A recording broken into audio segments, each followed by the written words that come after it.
Yo, what is up, my gamers in Christ? How are we doing today? Today is the date of March 21st of 2021, or 2026. How do you think I feel? Well, yeah, it is Saturday, hopefully better. Did you get any sleep, my brother in Christ? You better have got some sleep.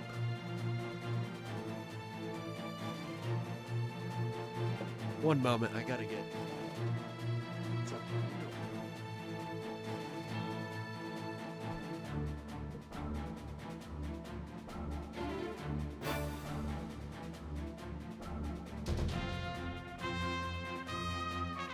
Unfortunately, I've been cursed with more blood flow. So my legs are extremely cold right now. Oh, I'm referring to the title? Got you. Well, unfortunately, Donald is saying he doesn't want to play in the Middle East anymore. He says it's too hard, it's too difficult, I don't want to play anymore. Unfortunately, that's not exactly how military conflicts work, so... But yeah, recently he has said that he wants to pull out. He's done. He says too hard. Oh, you just woke up 10 minutes ago? Okay, good. Basically the same, actually. By the way, yes, my video yesterday got blocked. Apparently, We Are Charlie, We Carry the Flame. It got copyright struck, and I don't think they're allowed to do that. You can't copyright strike something if it's already a remix. So, I'm actually probably going to dispute that one, but all the other ones, yeah, that was a major L taken by me. At least I can admit when my L's are taken and when they're not. It was Carry the Flame. Well, it was actually a couple of things, believe it or not. It was Carry the Flame, and then a bunch of, you guys remember the world record where, of gurning?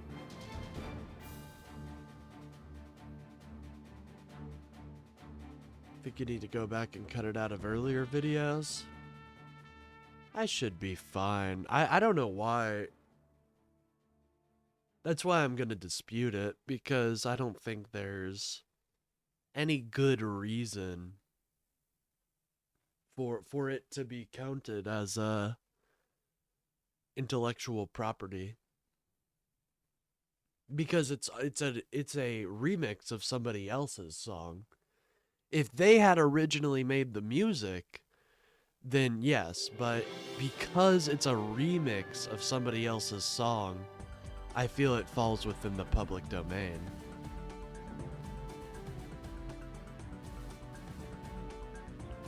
But who knows, I could be wrong. I'll probably just cut it out instead of disputing, I don't know yet.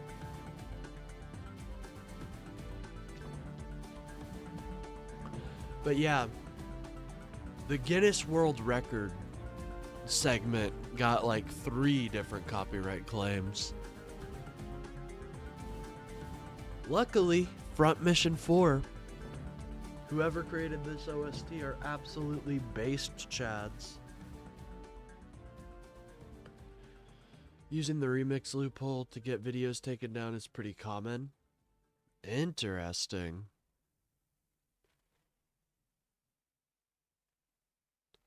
Well, I'm not sure then. Yeah, I'm not sure. I don't know what, because goddamn, I love that We Are the Flame remix. We are Charlie Kirk. We carry the flame. How did you guys like that? I hope you guys enjoyed it. I've been told vocals of an angel. Vocals of an angel. Yeah, I guess we can't carry the flame. That's bullshit. I don't think that puts it in the public domain. It just means the IP is owned by the original creator. No, it does, because if it's a remix, if it is... it went so loud the gate activated. But, I actually think that's not...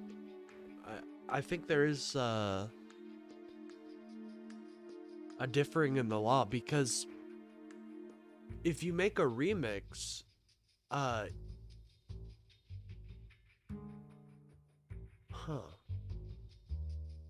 Cause I thought when you make a remix, you have to,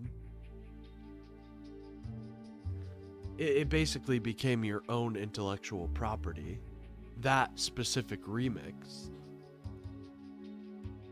But you can't, like, resell it, because it's, I don't know, intellectual property rights confuse me.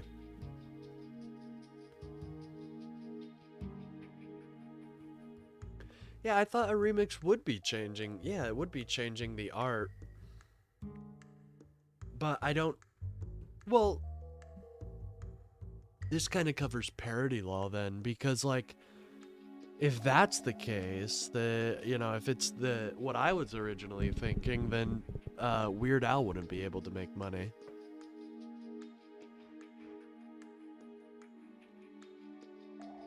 If you do a remix as a parody, you real safe? Oh yeah, for sure. That's what I was wondering, because, like, Weird Al, shout out. Honestly, Weird Al Yankovic, such a badass. But if you were weird, he wouldn't have been able to make money, so it's kind of it's difficult to parse through. But shout out to Ethan Klein. And some of you may cringe when I say that, but Weird Al got permission from the labels. Oh, interesting. Well, the reason I say shout out to Ethan Klein is I don't think we could do what we do today without Ethan. We would not be where we are today without...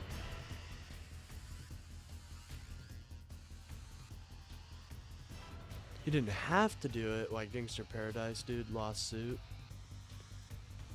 Interesting.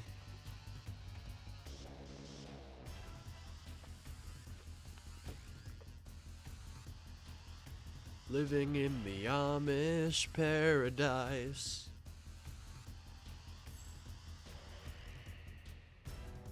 Cover of Pink Pony Club for charity.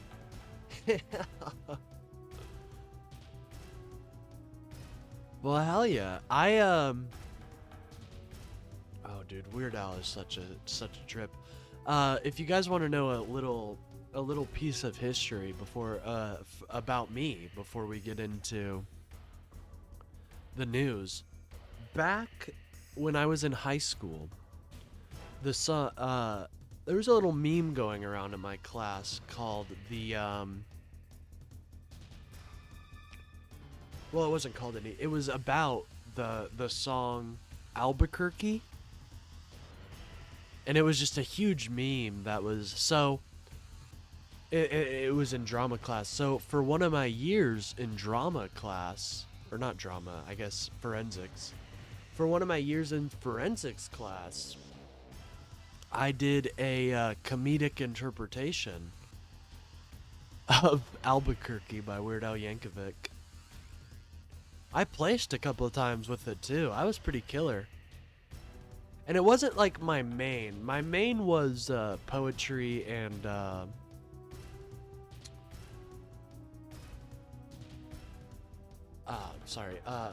can't remember. Informative speech. Those were my two mains. But I had placed in all of those. And I wanted to go to a tournament because I wanted to stomp on some scrubs and get some medals. And comedic interpretation was one of the options. So I took that.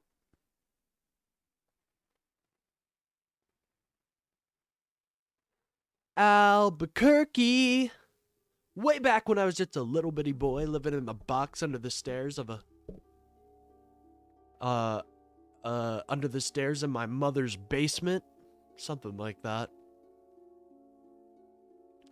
And everything was just peachy! Except for the undeniable fact that every single morning, my mother would make me eat a big old bowl of sauerkraut. Big bowl of sauerkraut.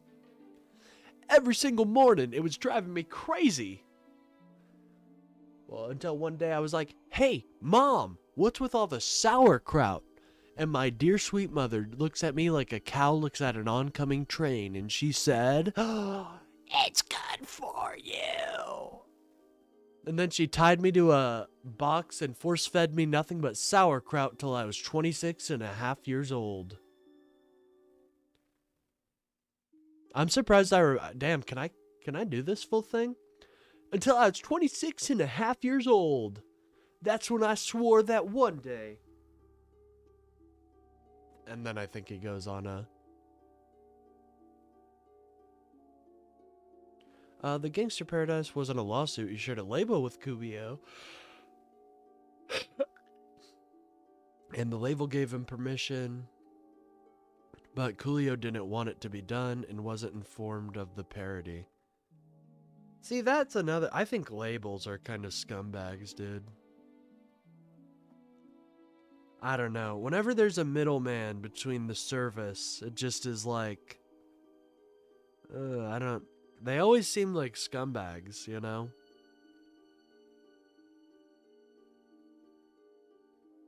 Anyways, guys, sorry, I'm just kind of yapping here, talking about Albuquerque. Good game, or good song.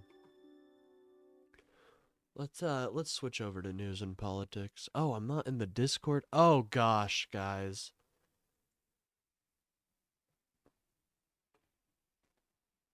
I'm doing... Do not make that joke, Cade.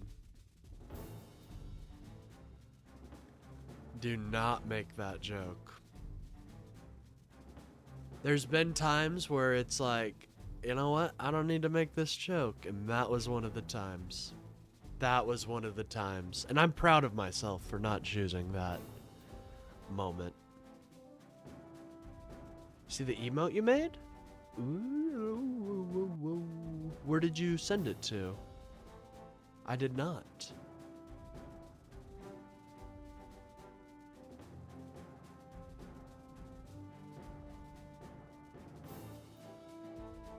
I would love to see it, brother. Here soon we'll be getting TGDEU emotes, hopefully. That's what a lot of, you know, I'm not gonna have the traditional emotes. It's all gonna be TGDEU. Oh, my brand new Discord? Oh, okay. Yes, we are working on a Discord right now. Hashtag memes. I love that. I love that. Thank you. Oh my God, Bill, you are such a blessing. Bill, you are a blessing and a... There will be stories written about Bill. There will be stories, and nothing but the best stories. If you have ill intentions texting or messaging Bill, you will be smited almost instantly. I love that, man. Thank you. I'm gonna make that a react.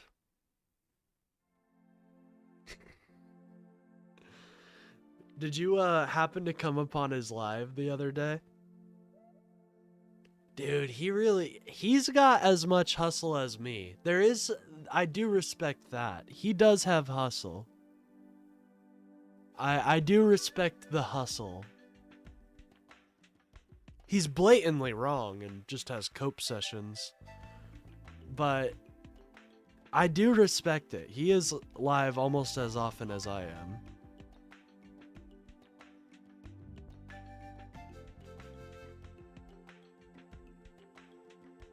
Why do I feel like him and Nick Shirley are brothers?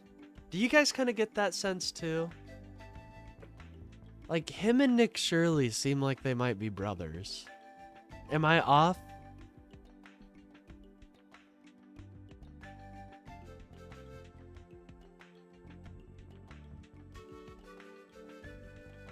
That dude I feel is gonna wake up someday. It's it's this weird thing where with my enemies, they're never really my enemies, man. I just wish they'd find the light. Not in a while, but every time I did see his face, I knew I had to make that. Thank you, bro. That is beautiful. I love that. Here, I'll bring it up on screen here in a sec.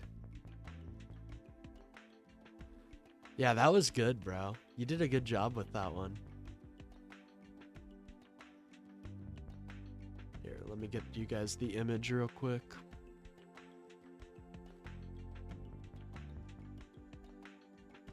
I still can't believe I got banned from his Discord just because I called... I didn't even call it. I said that's a loser position.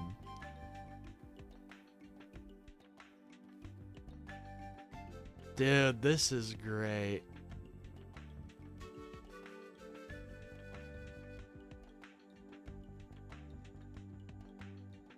Nicholas Shirley has no brother or kin? Unfortunately not. Although I feel Euro and Travel might be... They might be of a similar stock. Oh, he was born in a special case by a virgin man. Wow. Could Nick Shirley be the pregnant... Oh my goodness. We hit upon something important. We've hit upon something very important. Oh, by the way, guys, I decided to torture myself and go through the shorts live algorithm. Okay, and I'm just gonna be honest. The competition. I don't know, man. I don't know. Like, this was some of the most crazy, insane shit that I just stumbled upon. You know, and remember, I'm looking at these people, you know, no offense to them, but as a little bit of competition, you know? My short is, or, you know, I got to compete with them. The shorts algorithm has a hyper right-wing bias. Like, why are you sending Euro and Travel to me? Yeah, I noticed that. Euro and Travel gets a lot of play. But at least he's doing something, okay? As much as I disagree with his politics, as much as I think he is a stinker, at least he does something, dude. At least he talks to people. Why the fuck am I getting put in the short? Who in HR thought it was a good idea to put just...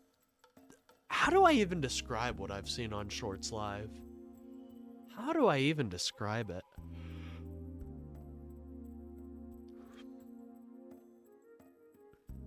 Also, compared to you know, comparing my former adversaries, Euro and Travel, to my more recent adversaries of Seseth Zintach, I don't know. Euro ain't nearly as... I still would like to have a conversation with him, though. I feel like we'd agree on a lot more. Well, actually, I don't know about that. I've seen Euro and Travel's videos. He is very right-wing. Yeah, I don't know about that one. But he's definitely not like... I don't think he's to the levels of Seseth Zintach. He'll cover for those people, but I don't think he's at that level. I don't know if he'll ever... this guy's just a MAGA dude. He just likes make America great again shit. Which is a whole separate issue, but at the very least, they're not, well, that's not true either. Dude is lost? Yeah, he's a little lost, unfortunately. Someday he'll be found. Someday, but not today.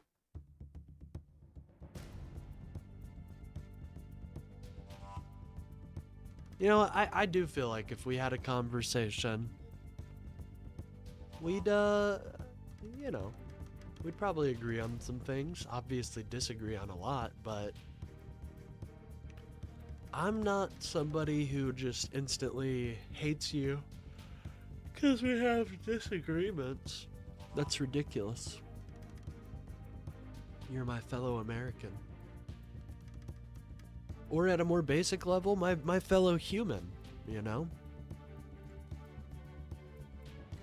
Someday we will have to fight the aliens, guys. And we just need to be ready for that. I feel like none of us are ready for the alien invasion that will come someday.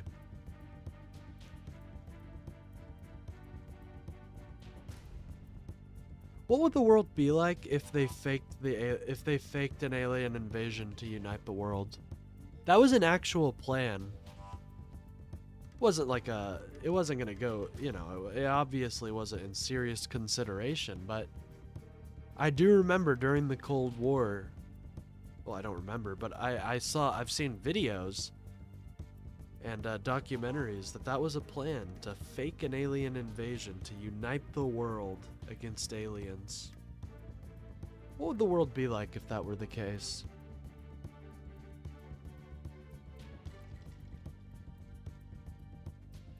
I mean, we'd be traveling in spaceships by now.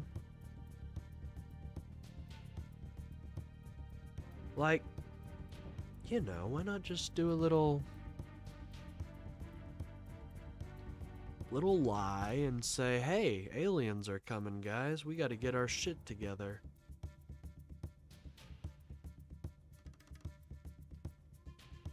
Isn't that the ending of to Watchmen? I actually don't know. I don't think I've ever watched Watchmen.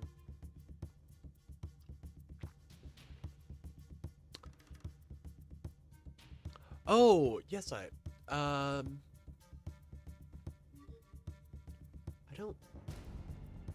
It's been a while, but, all I remember from Watchmen is that it's about Dulce Air Force Base. Looking at our leadership, I'd be choosing. Yeah, we don't really have a great... Not the movie, the comics? Oh, got you. Well, I think I know it talks about Dulce Air Force Base a lot. We need to have a conspiracy episode, guys. Like, when are we gonna do that? I think we really do need to have, like, a crazy conspiracy day.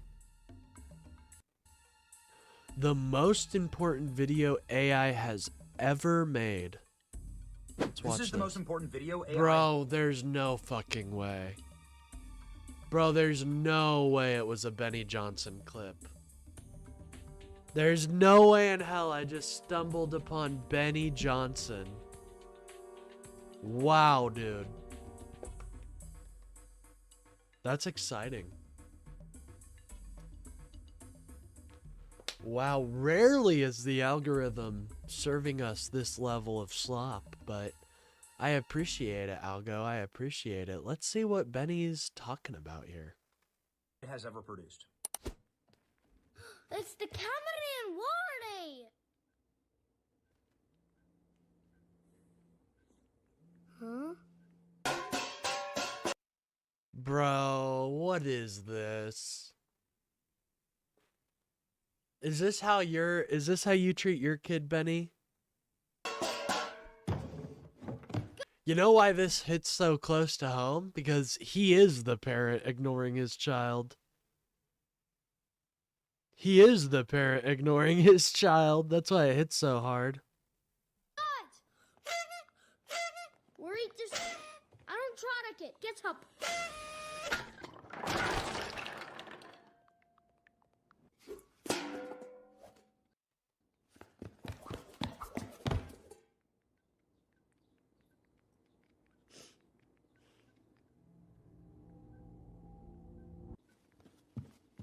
Bro, what?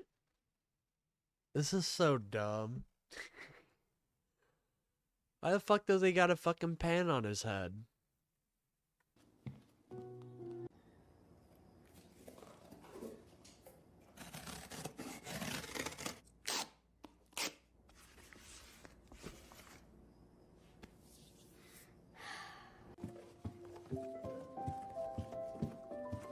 Oh my god, he's a phone! Oh my god, he dressed as a phone! Whoa!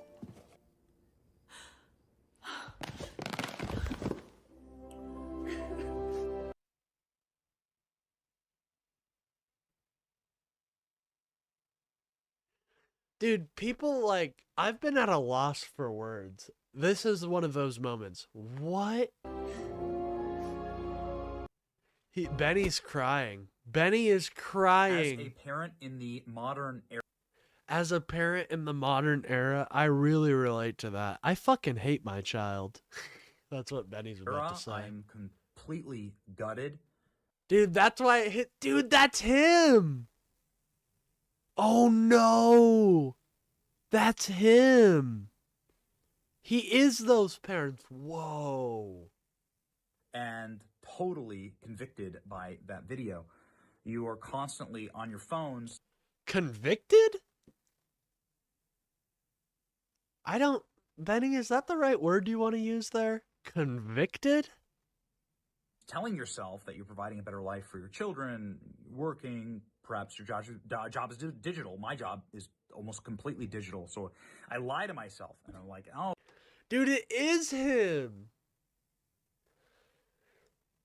I'm sorry, Benny, but it's going to take more than a shitty AI video for you to pay attention to your children. Well, no, I'm going to create a good life for them because I'm on my phone. But you'd create a better life for them if you would just accept the fact that you're gay, man. And I'm not using that as a pejorative. He, obviously. To be fair, looking at his sexuality, there is a good chance it's not his kids. Yeah, you know. Benny, man. Just cut it out with the stick, man. Cut it out with the stick. Everybody, dude, it is a horribly held secret in the industry that you are homosexual, or at the very least bisexual. Now, obviously, you know, that's your proclivities and stuff like that, but don't come out here and preach against the gay when you are... Open the channel Discord. I want to send you a few images live. All right, bet. Want me to go to memes? I'm in memes.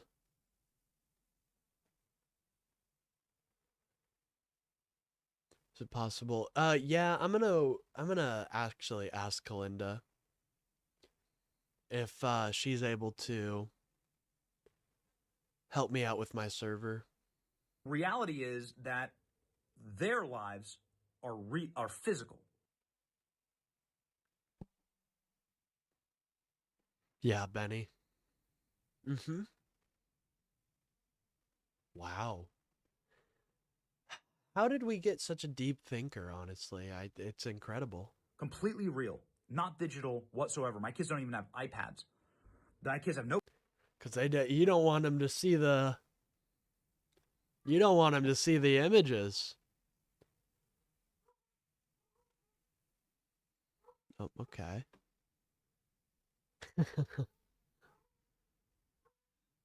That's funny. That's funny. Okay, hold on. Let me bring the images on here. So as you guys remember, that was originally No parents. Kalinda's seat. I barely watch any TV. Sorry. And so if I'm not living in the real world with Yeah, I understand. I don't think you are living in reality, Benny. I think you're stuck in 2020, man. All right, originally this was Kalinda's seat. But unfortunately, somebody else has taken her spot as of recent.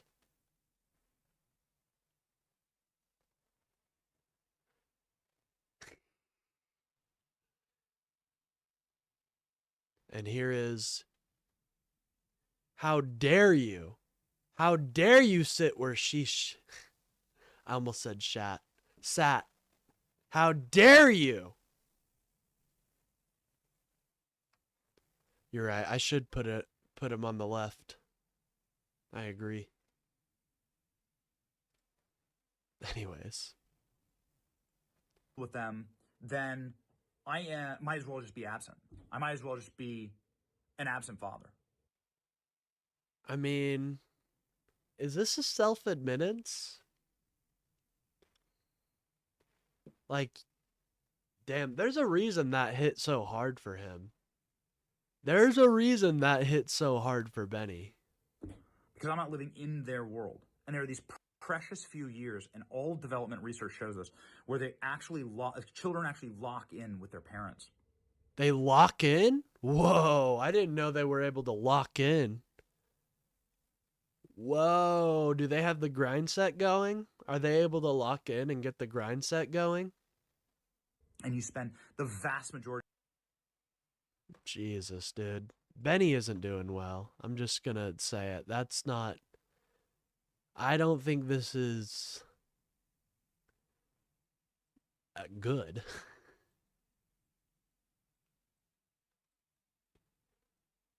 All right.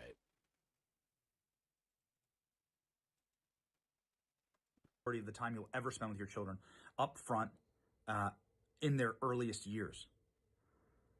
And so squander it at your own peril and recognize that your child is so much more valuable. Squander it at phone, your job, own money, peril. Technology. It's a gift from God, and nothing else can ever replace it. And when that time's gone, it's gone. It's gone. So spend it wisely. Bro, what? What are you talking about? It sounds very, that's kind of, I don't know. It just sounded kind of concerning the way he said that. I don't know. Maybe I'm being a little This is the too most important silly. video AI has ever produced. Let's just watch it all together It's the in one full Cameron Warning. to really enjoy it. Huh? See, that's not true at all. Number one, I know for a damn fact those parents would be taking pictures to post it on their Instagram. He relates because he's always on Grindr. Definitely. Worry just. I don't try to get up. Bro, what the fuck does he even... Are those even words, like, forming? Are those words?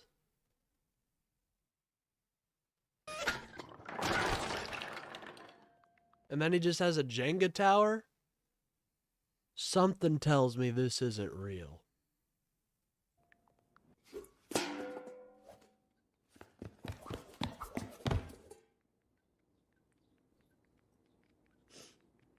Hold on, dude. The parents looked. What the hell? The parents were looking. You had their attention. And then you just cried? It kind of looks like they're paying attention to you, just slightly.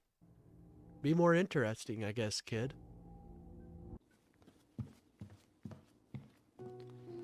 Yeah, dude. Sorry you can't fucking compete with goddamn LED bright screens.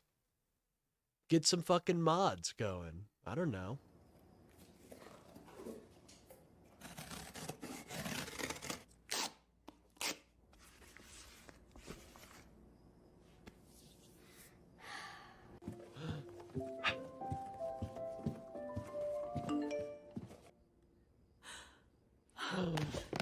Oh my god. Oh jeez, what are we doing, Frank? We're not paying attention to our child. Oh, Melinda, you're right. What are we doing?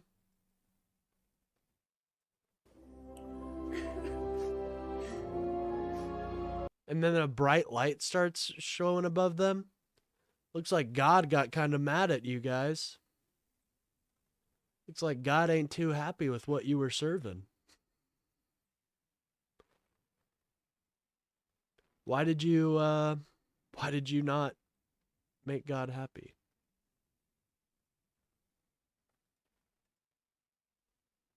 All right, anyways. Thank you, Benny, for enlightening us and telling the world how it is. Anyways, I did see this by BTC and I wanted to watch it. Trump is a stupid... Oh, yes, I love fucking...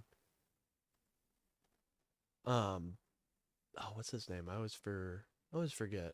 It'll pop up here. So It'll pop up here. James maybe Carville. you saw this in news reports where our sack of shit president said that Gavin Newsom couldn't be president because he has dyslexia. Let me tell you something, you asshole. You know who has 2 thumbs, speaks French, and has dyslexia? Moi. That's right, me. You know who? Damn fucking right. Dude, I love James Carville. I can't believe I forgot his name there for a minute, but he's funny as fuck. Else had it? George Washington. You know. Oh, I didn't know that. George Washington had dyslexia? That would be good to share with people, you know? A lot of people struggle with dyslexia, and I do think it helps because, like, for example, with my depression and anxiety, it helped knowing someone like Abraham Lincoln had depression and anxiety. And he was still able to complete amazing work. So I do appreciate, like, knowing that type of stuff. Who else had it? Albert Einstein. And you son of a bitch, you sorry low-life sack of shit, you nothing. You gonna tell parents who are trying to teach kids how to read, you'll tell parents who have children that have learning challenges, you tell parents who have children that learn differently, you gonna tell them that kid can't grow up to be president? Go fuck yourself. You understand that? You get that straight. And I look at all of your dickweed. Yes, I haven't ate yet. That was my stomach. Okay. Yes, I have not ate yet. All right. I'm sorry. I'm not hungry right now. Even though my body is telling me I'm hungry, I'm not hungry. And so why would I eat? That slob, ignorant supporters out there. I disagree. I think he's been a political strategist for years. I think his strategies aren't that bad, to be honest. You're talking about you're a good person. You're no such goddamn. And let me tell you, they got a lot of goddamn people out there that are raising kids, that stand with their kids, they're reading to them at night. And I do think it is good to see, like, somebody like James Carville on our side. Obviously, a little more country than a lot of our other members of our party, but I think this is good to show. Look where it got us. Well, I don't think anybody could really have suspected a lot of the stuff that's happened. And I do think he's behind the push to make us seem more badass. So They're teaching them how to deal with this, and you know what happens? They're gonna grow up to be the most unbelievably creative people that you can fucking imagine. And they fuck yeah, dude. Amen. Hey, I full heartedly agree with that. Like people with learning disabilities, they they see, they have challenges that they have to overcome, and that makes them have a very unique perspective on the world. And I think that's super beneficial to our they're society. gonna all, and all of you people out there that have any kind of learning disability in your family, maybe you have it like me, you have it yourself. To be honest with you, my oldest daughter has learning issues. She hadn't made a B since she'd been a sophomore in high school. See, I don't see see the moving right thing though. Like, what are you talking about with like things like abortion? Because I don't personally like. I understand where our parties are and where they've been for a vast majority of their existence, and I understand they're not going to be exactly what I want at the start, but I don't know. I think we're doing a good showing right now, especially with the DHS shutdown. That shit is kind of. All right, and you I think a lot of Americans identify with it. I do. I think a lot of Americans can see themselves in the same exact position as someone like Alex Preddy, as someone like Renee Good. So, anyways, hold on. Do I not have. Okay, I do have water.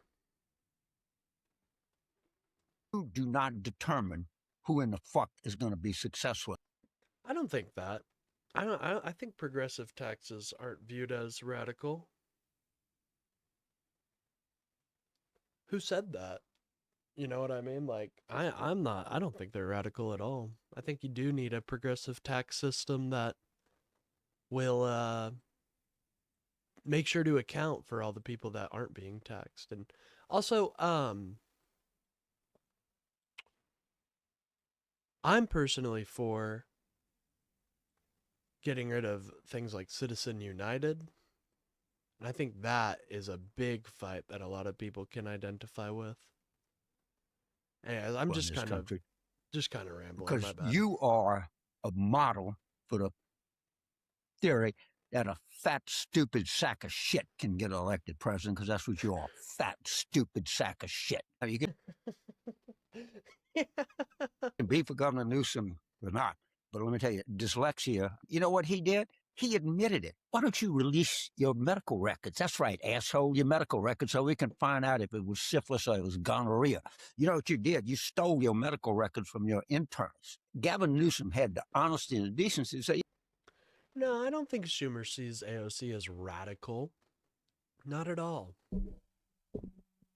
They don't agree on everything, but that's kind of like that's what the parties are supposed to be. It's supposed to be a collection of people who have similar ideas overall, but they do vary widely in how we can get those goals.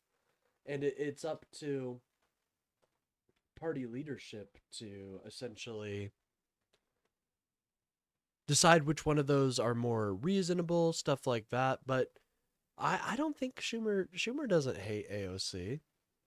I think Schumer might step down at some point here soon and well, not give it up to AOC, but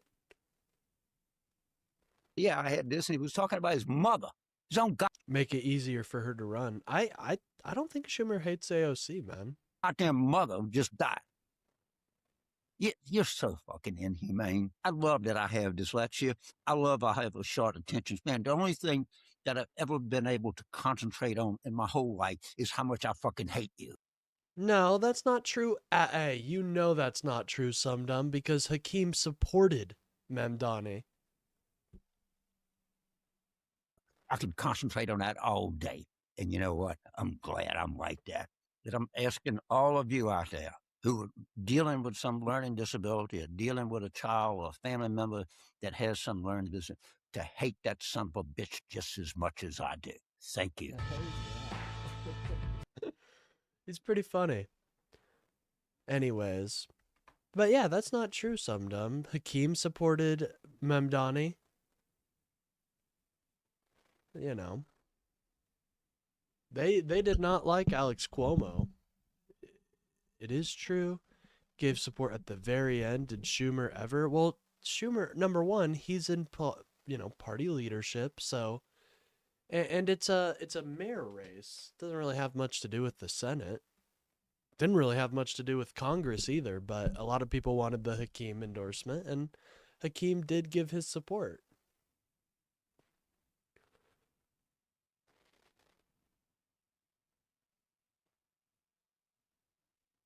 Anyways. Uh-oh. Uh-oh. Ladies and gentlemen, Hakeem Jeffries has flown into the Bay. Kumo didn't get really any flack for breaking blue no matter who. Yeah, he did. I saw a lot of Democrats shit on Schumer. Or not Schumer. Well, I have seen that. But a lot of Democrats shat on Cuomo.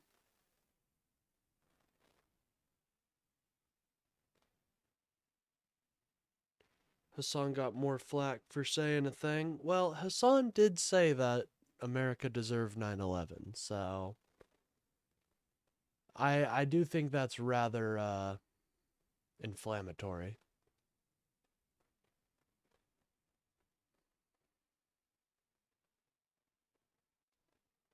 But Hassan's one of these other people that does, I'm sorry, but they do breed off of this division, you know? They like it. Saw a lot of Dems go mum at most. I mean, here's the thing when it comes to like we have to make sure that our party doesn't break like the Republicans. And so, and because we have a much different leadership structure where it's not just whatever this dude says goes, they got to be careful with their endorsements. But towards the end, Hakeem gave his endorsement, and that was that. And now I think Hakeem and Mamdani, last time I checked, like last time they spoke about their relationship, it sounded like Hakeem was personally talking to Mamdani and giving him pointers. Division only when it suits them? Well, I don't think I do that. I think I try to live by that moniker. You just described the war in Iran as reckless. Other Democrats have called it illegal, unilateral. Do you think with I mean, you see it with me. I don't try to. I try to bridge the divide. I try to make it so people don't feel as in a toxic environment, you know? president is doing in Iran? I will say sometimes I fail on that, and sometimes I can be a little silly goose, but I do try to talk to people and bring down the temperature. Rises to the level of an impeachable offense, and do you think it is worthwhile overall to try to impeach the president again? What we're focused on right now is stopping this reckless And war. hey, so like, here's what I have to say also. If what Mamdani is doing works out, that is huge. Hey, what's up, Kayla? Real quick, I did want to show Kayla because I know she wasn't around during the, what's it called? Different, and annoys me how people pretend it doesn't exist. I understand that, but I mean, between the libs and the left, I mean, I appreciate the left for trying to push the boundaries, you know? But you do have to, when some things don't work out or some things aren't working, you do have to admit when they're not working and workshop it. But, I would say that the left is getting a lot more representation in the Democratic Party. I mean, James Tallarico is a huge kind of, he's pretty leftist himself. And he won our primary, so... Real quick, Kayla, this is the picture I drew for you. I hope you like it. It's a little butterfly. I thought you might enjoy the little butterfly. I wasn't able to make a pixie, I'll be honest, but I hope you enjoy that. Leave it on screen for a couple of minutes. That's someone else I need to draw. Steph, what do you want to be drawn as? Because I didn't get to everybody yesterday, so Steph, I'm gonna write it down. Steph, what would you like to be drawn as? I do like that. Hell yeah, Kayla. I'm glad you like it. Anyways, I'll turn it off now so we can get back to this bombshell. Apparently, Hakeem is dropping impeachment. Damn. Okay. Of choice, and we will bring another war powers resolution to do just that in short order. A god. Hey, it could be a butterfly god. And I expect like that. strong Democratic support for that war powers resolution, including amongst some who previously may have voted against it earlier in this war. And all we'll need is a few Republicans to join And us. some dumb, I need to make So we you can as well. I need to draw you as well. What would you like to be drawn as? I've got my text document open. Because you've been super active in the chat. You and Steph both. So what would you guys like to be drawn as?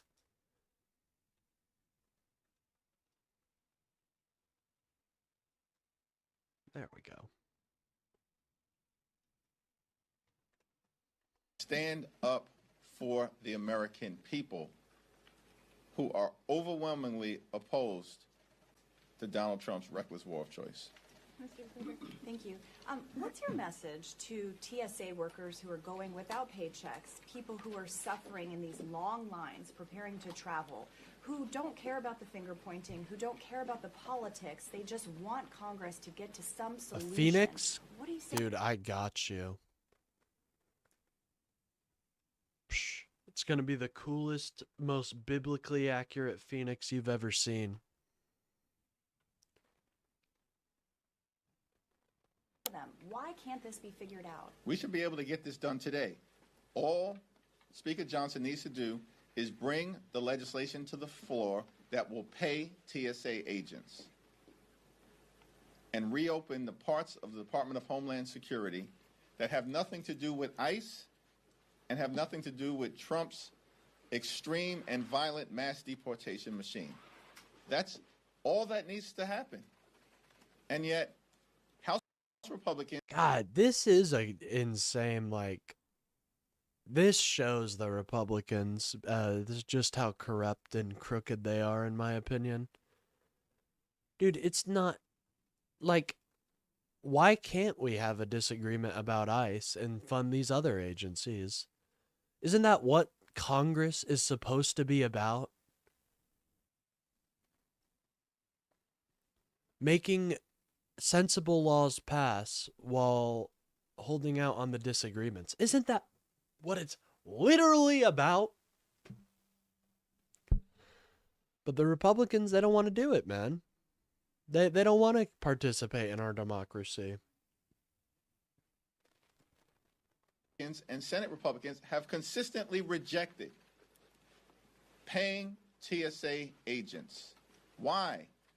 It's because they don't support getting ICE under control. This is their policy. It's Trump's policy. It's Stephen Miller's policy to use taxpayer dollars. You know, and I do like how Hakeem calls out Stephen Miller a lot. Stephen Miller is an architect of this administration. Organization that has existed less time than I have been alive in some cornerstone of our government. Yeah, dude, for fucking real. Like, ICE is not a cornerstone, dude. We can have America without ICE, and it'll be functioning pretty well. But I think it really does expose the Republicans for the partisan hacks that they are. When all they're trying to really do, you know, they don't want America to run safely. They don't want America to be a place where terrorism isn't happening. It boosts their numbers when that type of stuff happens. To brutalize or kill American citizens. It's what you see in Israel, for example. You know, the Likud isn't interested in fixing all of the problems. But they know they can get elected if they just keep perpetuating this war.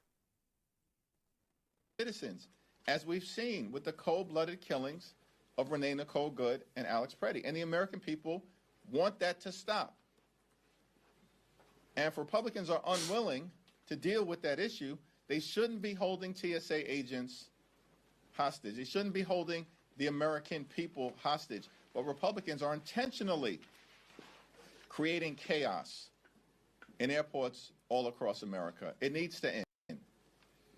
Republicans control the House, the Senate, and the presidency. And it is insane to think about that they are really just holding on to this just so they can brutalize Americans. I mean, what else am I supposed to think, you know? And that's just how it feels. It feels like they're holding on to this just so they can brutalize American citizens. This could end today. But Republicans don't want it to.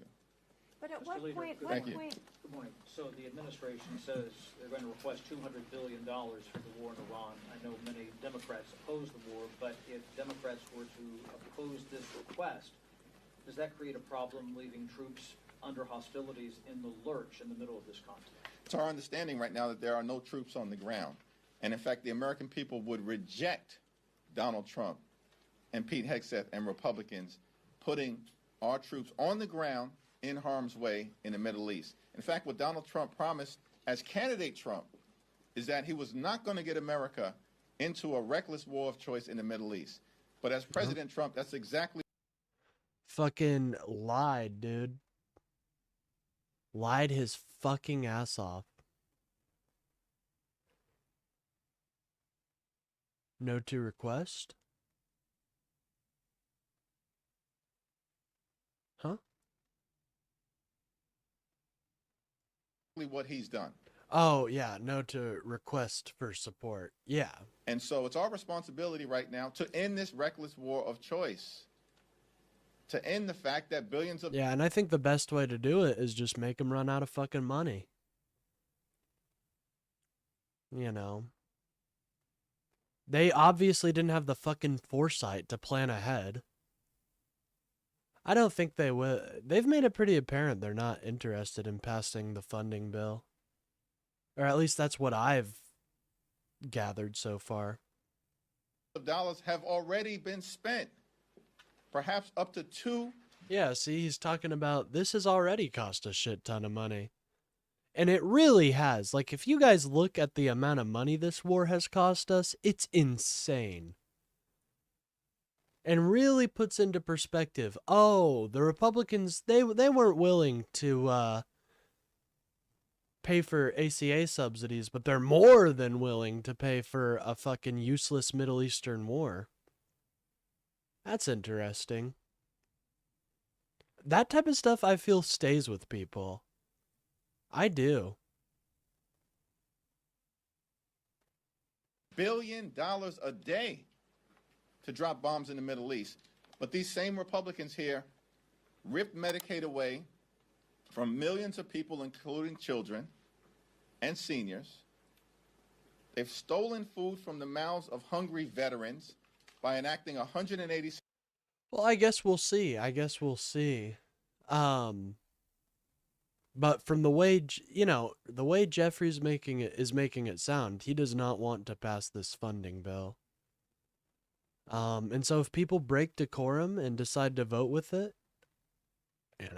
there's not much he can do with that. But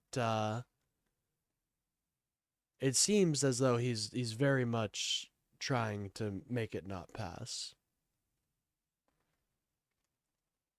$6 billion And cut. what would be the benefit for us passing this bill?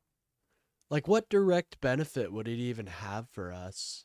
I don't think it would have much benefit at all.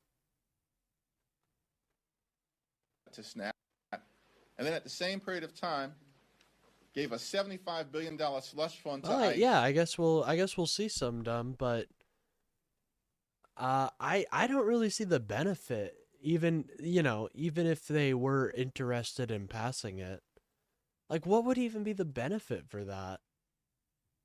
Like, oh, Trump thinks we're nicer. I don't know, man. I don't see any benefit for us passing this bullshit ass fucking $200 billion. Something the taxpayers fucking don't deserve. Schumer is he is a fan of Israel, but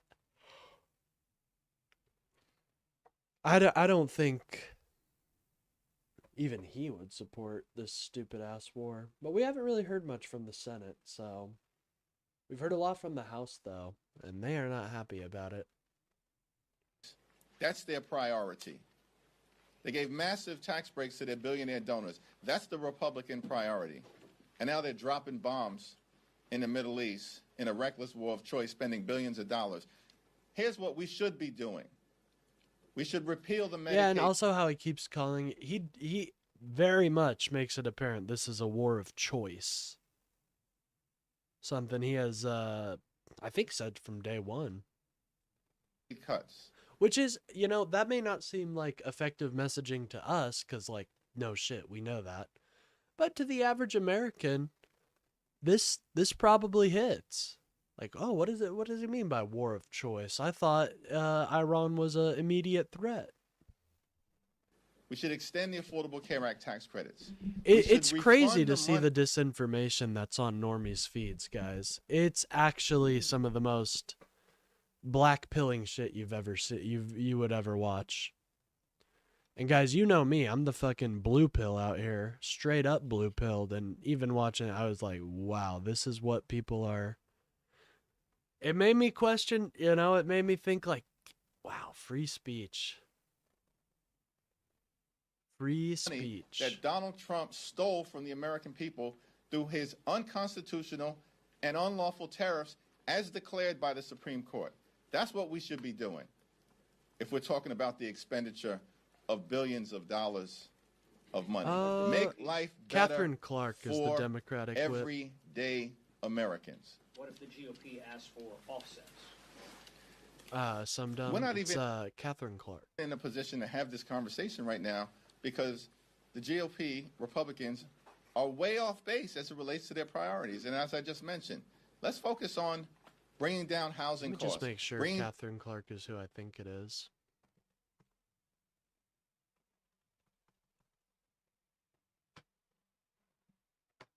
Oh, dude, I love Catherine.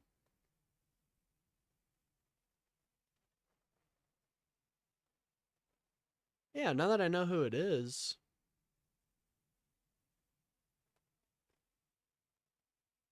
She, pretty frequently speaks out against people.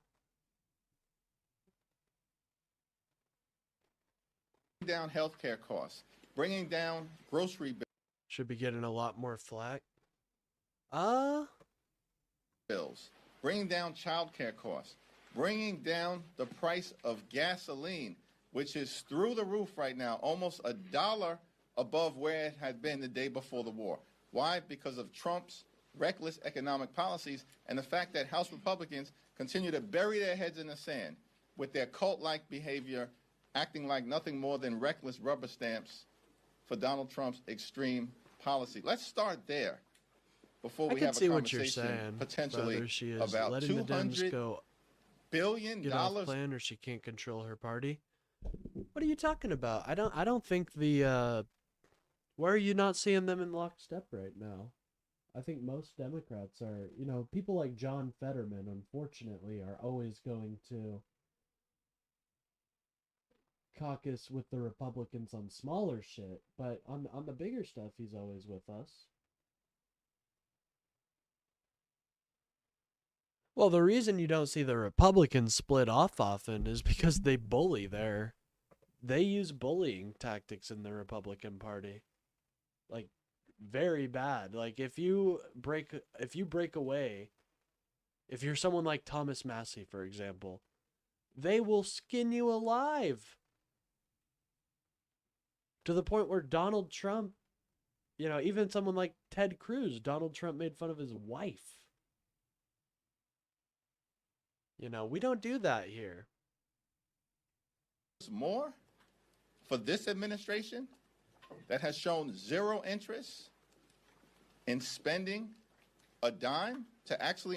Wasn't it senators who broke off from the original government shutdown? I believe it was senators. It was 8 senators, and I was pissed at them. You guys should see my live reaction. It's somewhere back there. I believe I named the stream, "These 8 senators betrayed the fucking Democratic Party." A lot of talk then when rubber hits the road. Well, I guess we'll just have to wait and see for this. But their posturing, at the very least, seems as though they are not going to support any funding bill for this war. Improve the quality of life for the American people.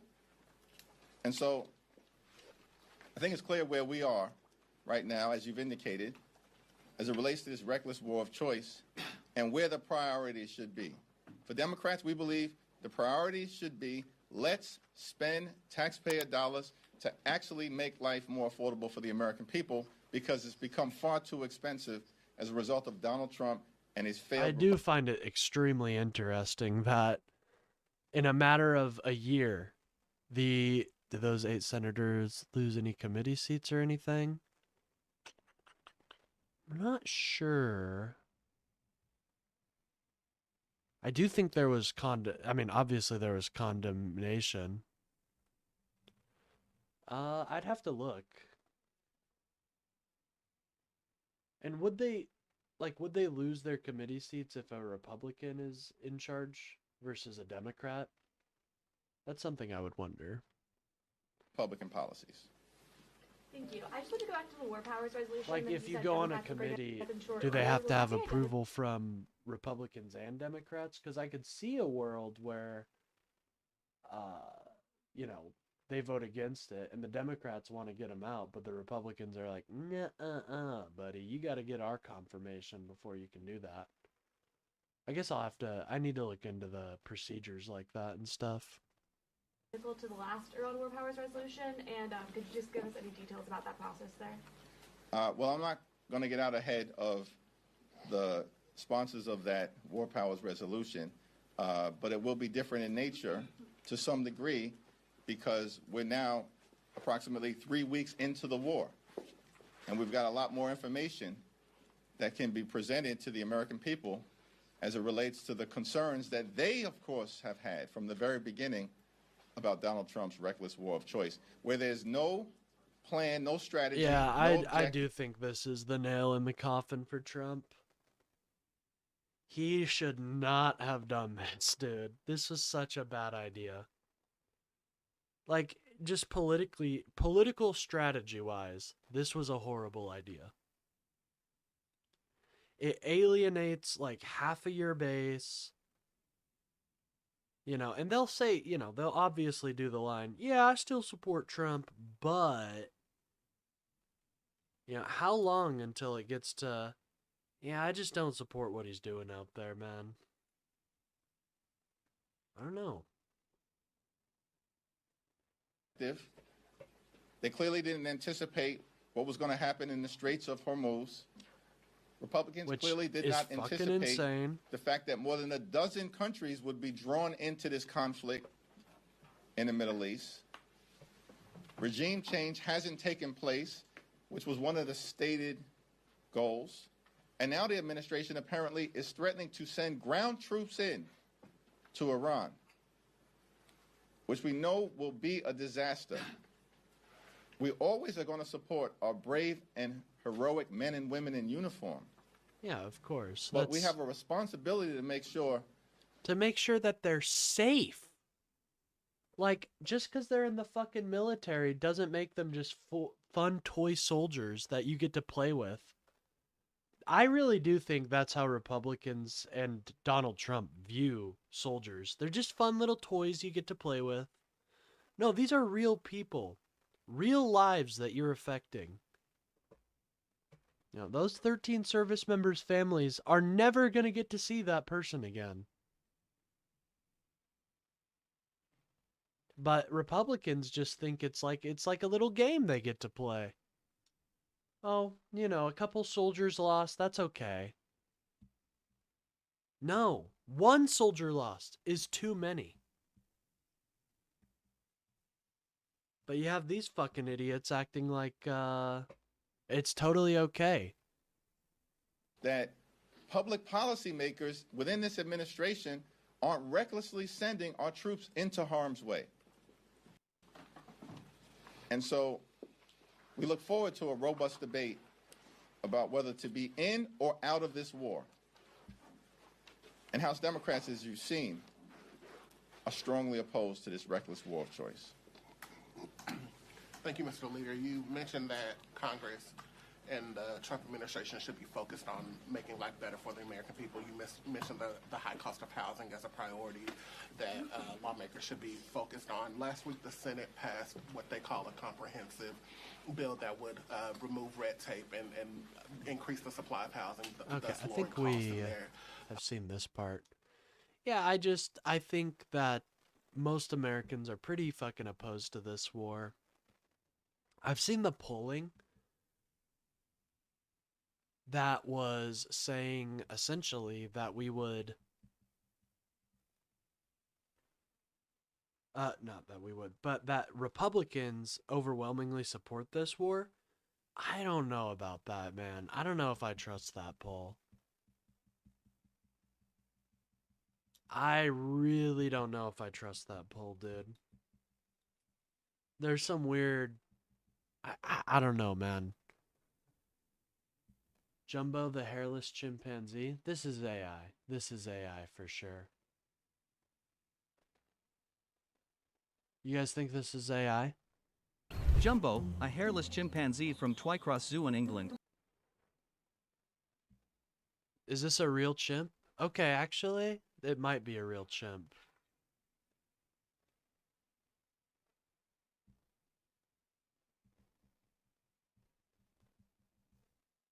Yeah, it just looks like a dude.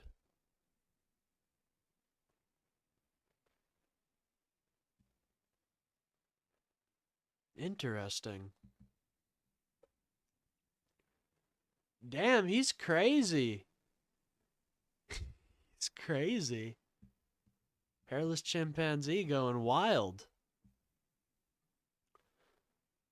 Anyways, let's look at what the algorithm has put out today.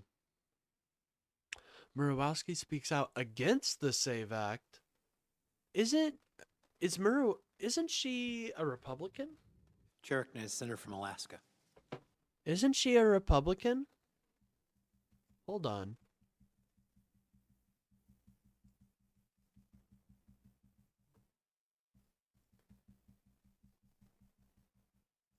I think she is. American senator.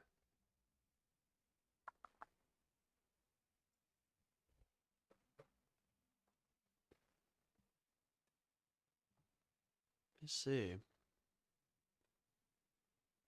Is there an open phone?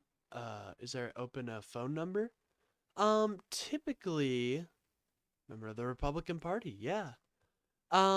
Typically this section isn't really for call-ins. This stream is much more for just me chilling. But if you want to call in, you can join the Discord, brother, or I can put the call-in number on screen if you feel like it.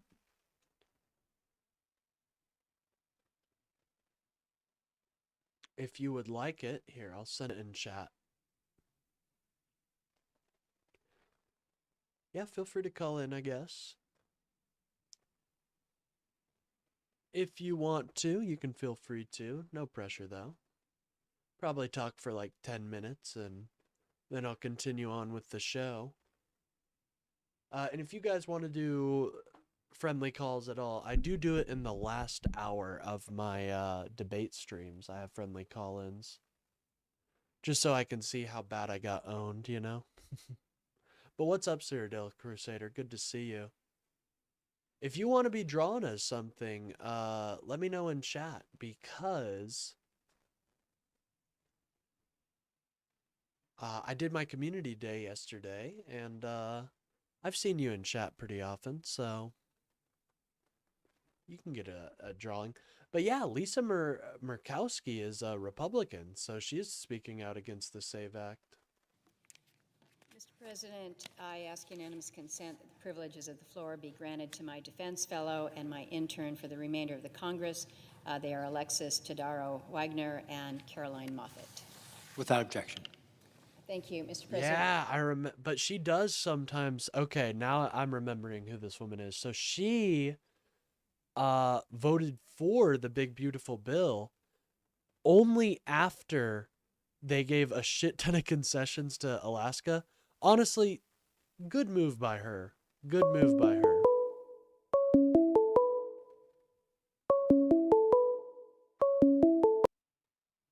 Call from Nico. To accept, press 1. To send a voicemail.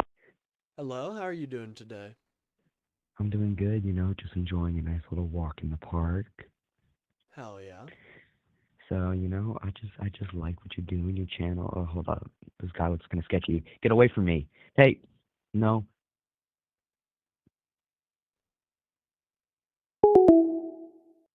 Well, we wish Nico as much luck as he can get. We do. Hopefully that man in the park does not attack him or assault him. Mr. President, I've come to the floor this evening to speak about Yes, I know it was a meme. the Save America Act. Before I do that, though, I want to take a pause for a maybe a little break in the conversation about elections to update people on Alaska's greatest sport, and that is the Iditarod. So just a moment here to update folks. Yesterday, Jesse Holmes came into Nome after 9 days, 7 hours, 32 minutes, and 51 seconds on the trail. This is a 900. Glory to the Empire of Cyrodiil. Okay, I bet. I'll make you Cyrodiil. I got you. Don't you worry, Cyrodiilic Crusader. I got you. I've got you, man.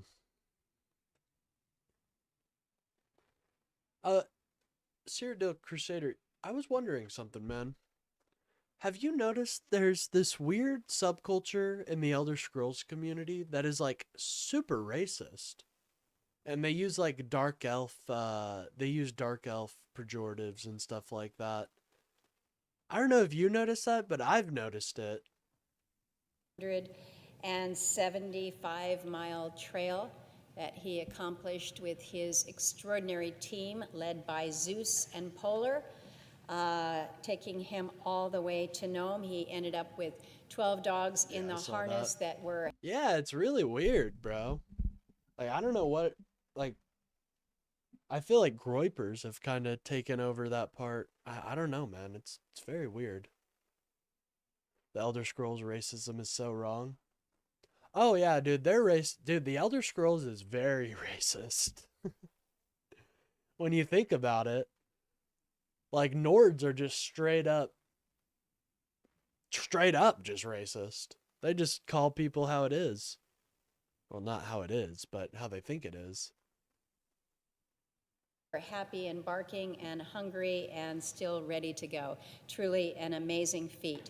Jesse is not the first. Also, unfortunately, you know, slavery being in the Dark Elves is The Dark Elves in regards to groups. Say the Dark Elves in regards to the... Oh, got you. Time to win the Iditarod. This is actually his second in a row. He's actually... Listen, Morosky, I think it is great that your state has a very unique... Funny, my in-game character is half Nord, half Cyrodiilic because I am Norwegian and Spanish. Hell yeah. I usually pick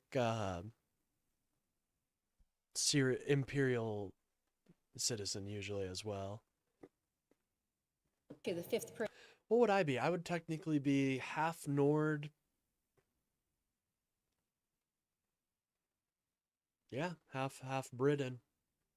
Half probably the same as you. Half Nord, half Cyrodiilian Empire.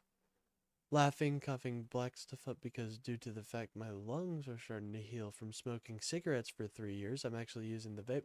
Hey, well that's good. Make sure that's good. Your lungs are healing. Person in Iditarod. I know that is a common husband is smoking cigarettes still. Well, tell Walter to get off of them. Tell him TGDE told him to get off of them and start vaping. I'm not. I'm just memeing. You know what I mean. History to win 2 years in a row.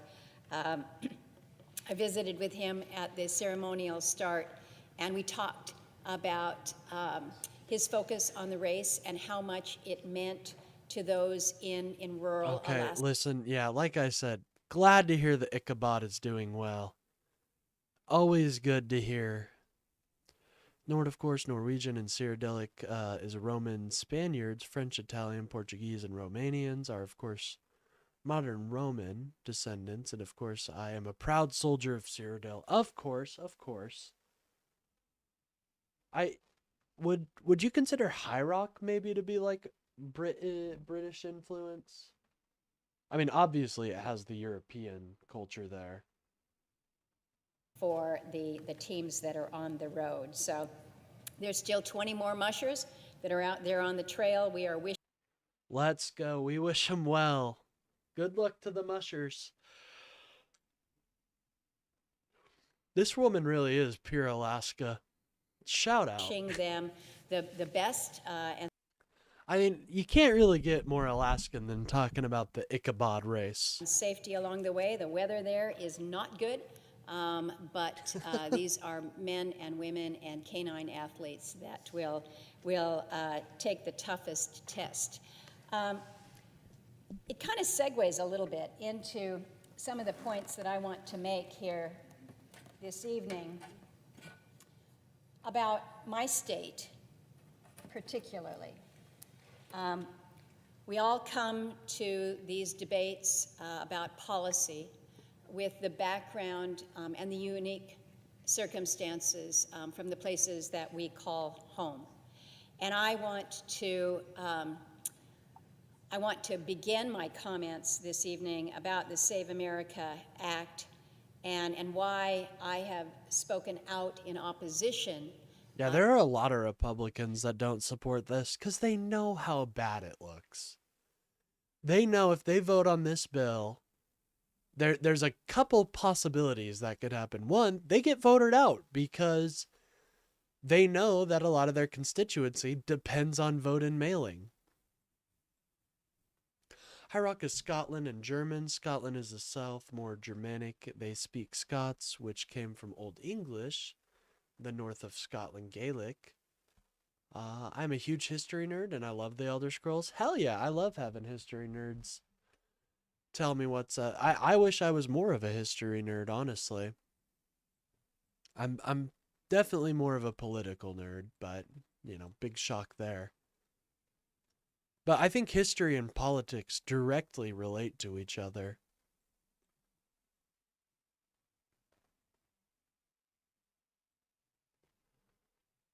Sorry, I'm just doing some things in my game. And I still kind of rough of the stuff that I'm going through that I told you about, my bladder, or told you about my husband that has me on the straight schedule. I haven't had any accidents. That's great, Kayla. Hell yeah, I knew you could do it. So you just gotta believe in yourself for stuff like that and have a good support system. You for 2 days and it's still as hard as heck because due to the fact I can barely sleep at night.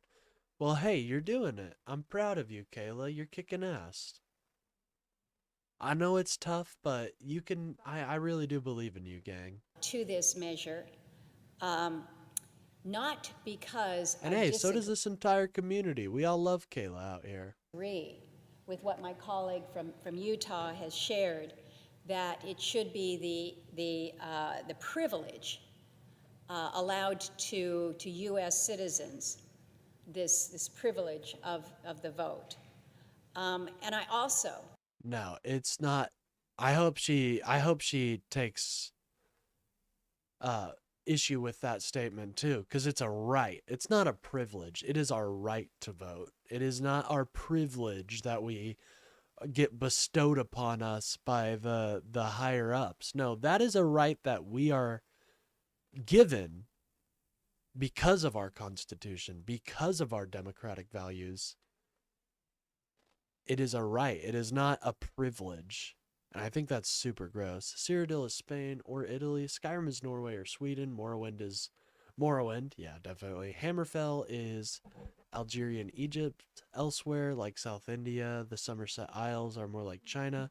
And Black Marsh is Central America, like Panama. Interesting. No, that's very...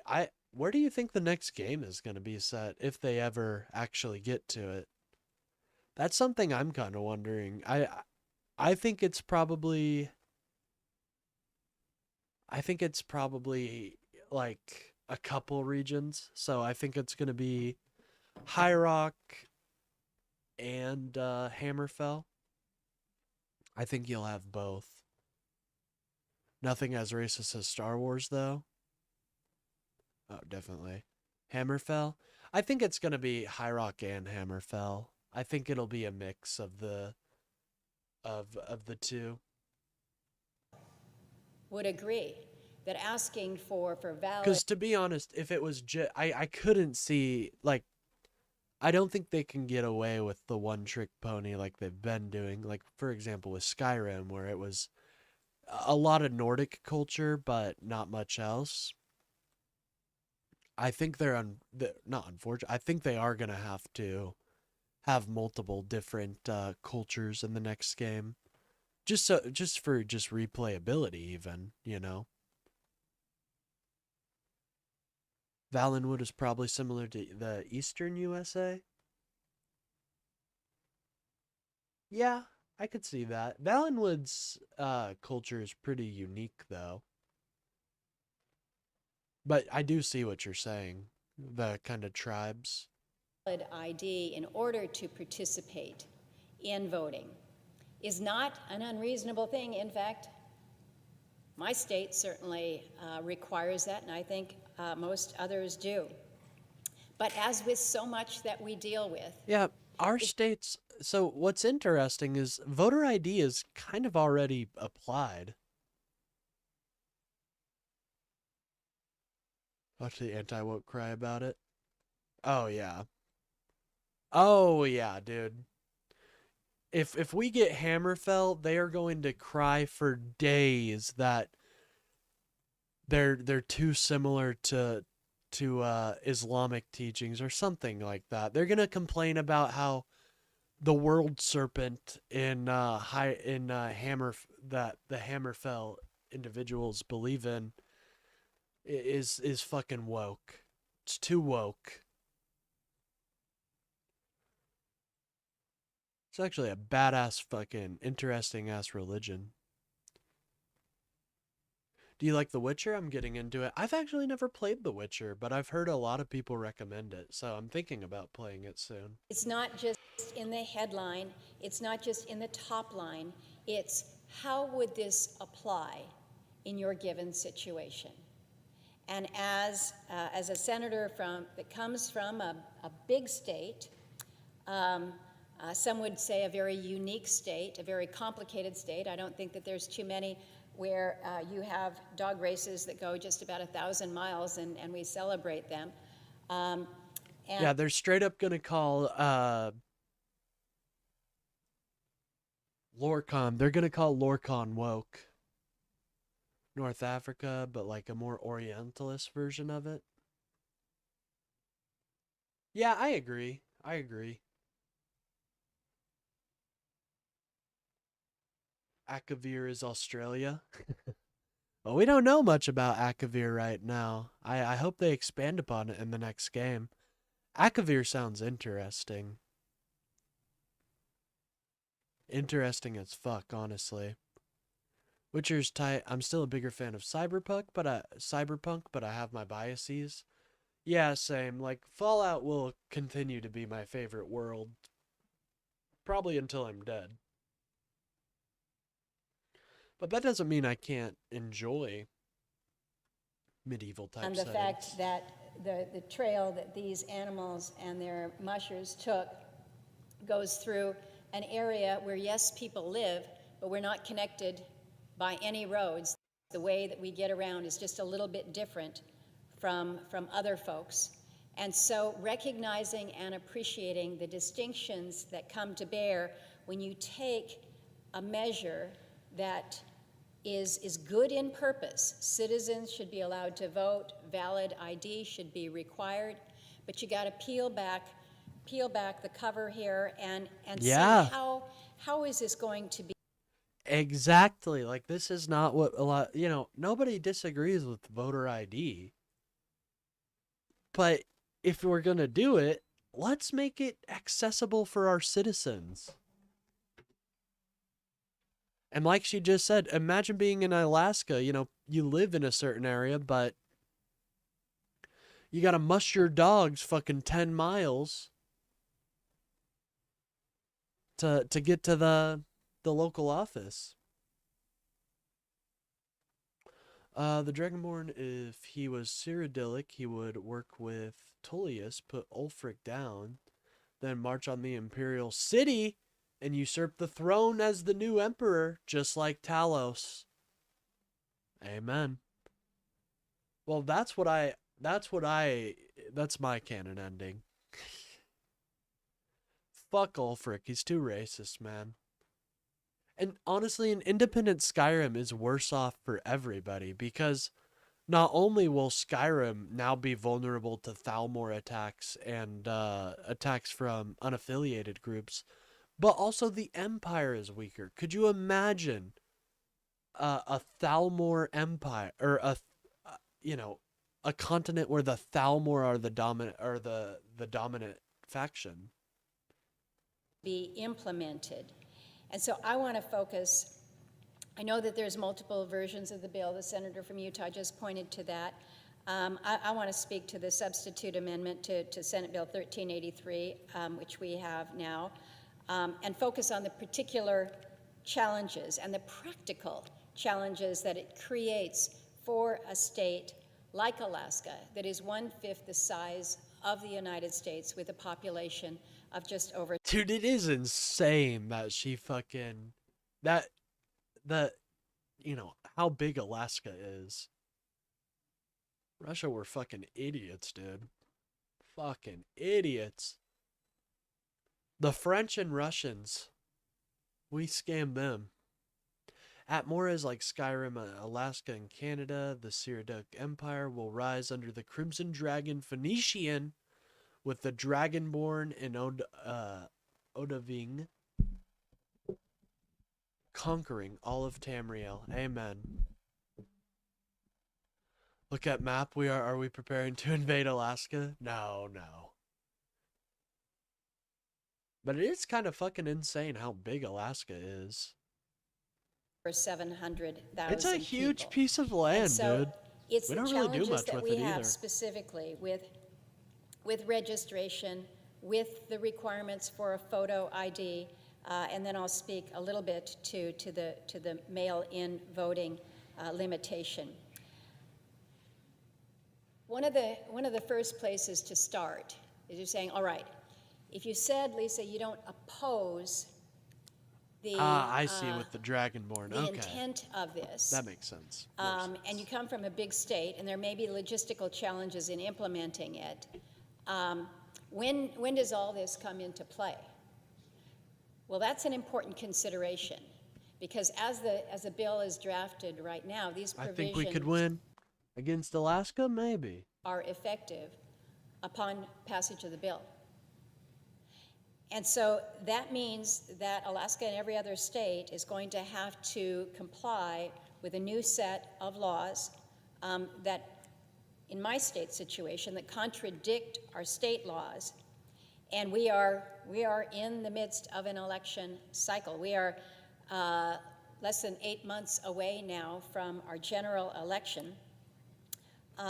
In addition to immediate implementation of the provisions under this bill, there's no support that comes to the state. When I say support, there's no federal resources that come and say, all right, you need to figure out how you can get more photo identification mobile units out to remote areas where it is hard to do. You need resources, you need people in order to absorb this, the numbers that you will see when Spain should go into Mexico and get rid of the cartels. Well, I think they're a couple centuries separated from that problem. people come to your Division of Elections or your Public Assistance Office with original documents. You need more folks. Well, here's the money. Well, we're not helping. Honestly, I think if we were serious about like getting rid of drugs, we would be much more active in the cartel in the US. I think as long as the US has such a massive consumer of drugs, whoever in Mexico will have cartels. Yeah, I think I always bring it's a mental health issue, and we're not going to solve it by just getting rid of things. So the states would be forced to bear the. Spain should restore the empire. I don't know about that one, man. I think its time is lost, and the Roman. Fuck it, we're just making Europe into a one single state. Fuck it. Fuck Netanyahu. Oh yeah, Netanyahu's a bitch. Entire cost of I'm back. What did I miss? Not much. Just talking about Murakowski being against the SAVE Act and Elder Scrolls lore. Right away, just right away. So this is a tall order, and again, you're trying to stand all of this up while we are in the midst of an active election year, and certainly in my state, we would be redirecting. If we had to comply with a federal law, we would redirect funds from elsewhere. But this woman is a vulnerability for the Republicans. This woman is definitely a vulnerability for the Republicans. Does Roman Empire not have a right to exist? I mean, I'd say it does. Well, it depends, right? I don't know. Right now, probably not. I live in Seattle, Washington. They have resources to help people get ID and Social Security stuff like that they need. Yeah, that's great. Unfortunately, a lot of states don't have that right now. The Republicans voted her out and she won her write-in. Yeah, this is a vulnerability for the Republicans, dude. Just, okay, it's a logistical challenge. Is it insurmountable? Maybe not. Is it going to be really hard to do in certain places? I think that's fair to say. No, you should say it is going to be impossible. Because it is. I mean, a lot of what they're asking is impossible. Do you really want the slicked black man in charge of half of the world economy? Slicked back man. I thought that said black man. And I was about to question what you said. Slicked back man in charge of half of the world economy. So maybe I'm starting with the easiest point here, which is the implementation on the timeline that this bill outlines is pretty near impossible in a state like Alaska right now, given the lack of infrastructure that we currently have. So let me move to the next point, and this is with regards to the registration to vote. Requiring proof of citizenship. Okay. We can figure this out. And listen carefully to the senator from Utah when he said, you know, when you have a name change, it may be complicated to get your documents, but ultimately you're going to figure out a way to get your documents. But I'm going to walk you through the challenge of what it means to meet a requirement that says you have to provide your proof of citizenship. You've got to provide your documentation in person in order to register to vote. Now, you don't get confused. That's not when you're actually voting. That's where the voter ID comes into place. What we're talking about right now is just the registration to vote. This would be a major, major departure from how most Alaskans currently register to vote. So just setting the scene here. In 2024, over 80% of applicants registered by mail, they registered online, or they registered through our permanent fund dividend application. This is a process that every eligible Alaskan will go through each year, just about this time. And so we have set up a process that allows for you to register when you are applying for your permanent fund dividend application. In 2023, that number in terms of the applicants who used that process, either by mail, online, or through PFD, was more than 90%. So this is where people are going right now to register. So what this would require is you might be able to start the process online, but the requirement to present the documentation in person is still there. So there were about 29,000 new voter registrations. Yeah, I don't know why she would re-register as a Republican either, considering the fucking fact. Yeah, they tried to get rid of her. 2024, and under this Save America Act, it would have blind loyalty. That's what the Republican Party kind of lives on, guys. Unfortunately, it's a blind loyalty. And that's one of the reasons I say they are not going to survive as a party.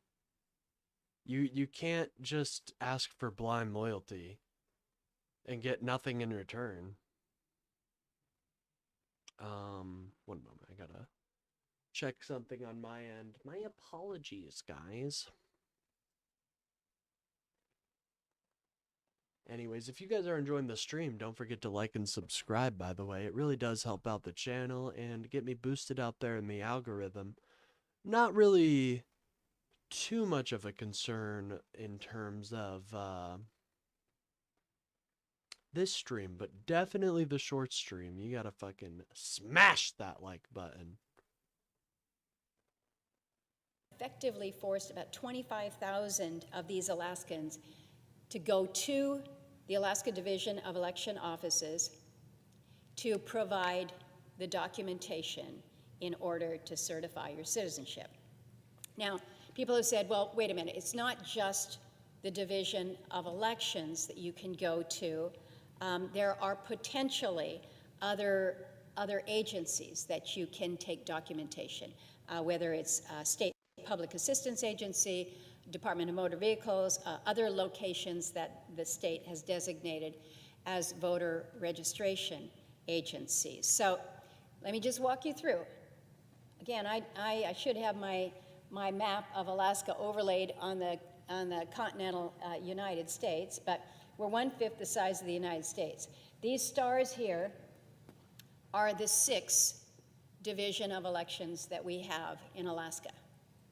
We have 6 divisions of elections. So again, if you had my other big map, Alaska stretches from Florida to just about California, down from the Southwest. Yeah, it's huge. Practically up to the Canadian border. So it would be like, going from Washington, D.C. to...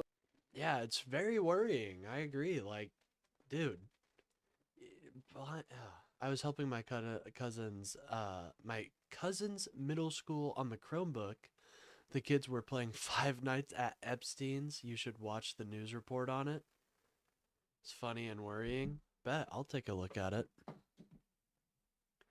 Well, I mean, I don't deny. I do think, unfortunately, Epstein has permeated.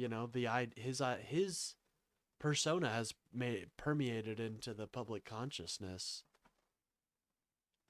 And I do think, we need a lot stricter guidelines on some of this stuff. I want to look at that, though. Five Nights at Epstein's. At Epstein's full game? Bro.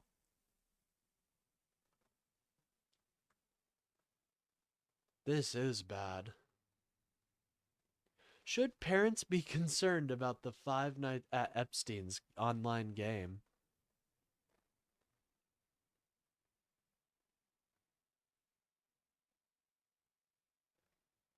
New tonight, a disturbing My nephew spends half his time on Roblox and says the N-word. online game is sparking a broader discussion about how to talk to children about sensitive topics like the ongoing headlines involving Jeffrey Epstein. News 12 New Jersey's Tom Krasnowski reports tonight.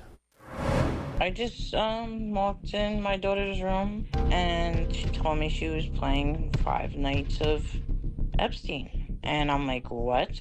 And I repeated it and she said yes. I said, you should not be playing that game. Parlin mom Rachel Sedlak doesn't know how her middle school-aged child found out about the online game. The game appears similar to, but has no known relation to, the popular Five Nights at Freddy's franchise, where players... Hold on. Is this on Steam? Is this on Steam? This kind of seems fun to play. Is this on Steam by any chance? They're playing it on the App Store, so I'm not sure. Nights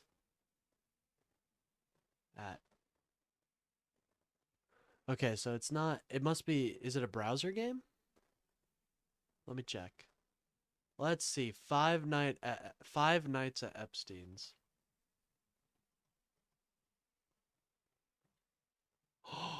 No way, it's a fucking...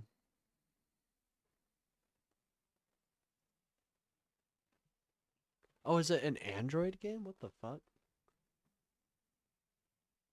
Yeah, where's the Five Nights at Epstein's game? What the fuck? Is this real even?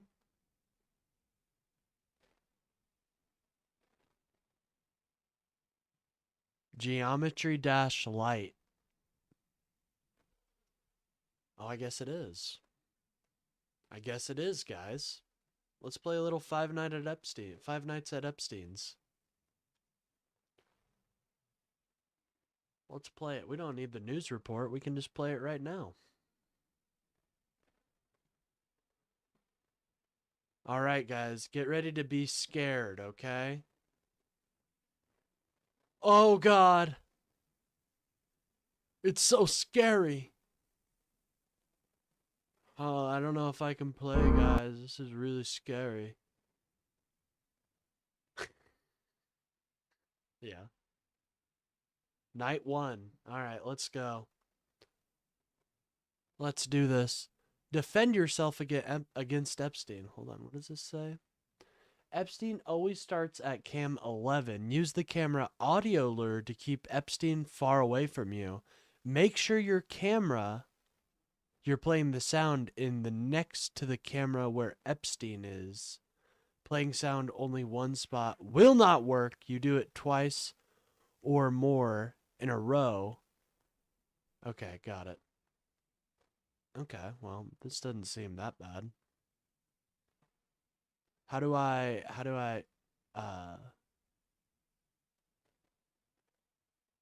oh, okay, I can shift. Got you. Restart cameras. All right, got you. We'll go over here. Let's look at the cameras. Excuse me?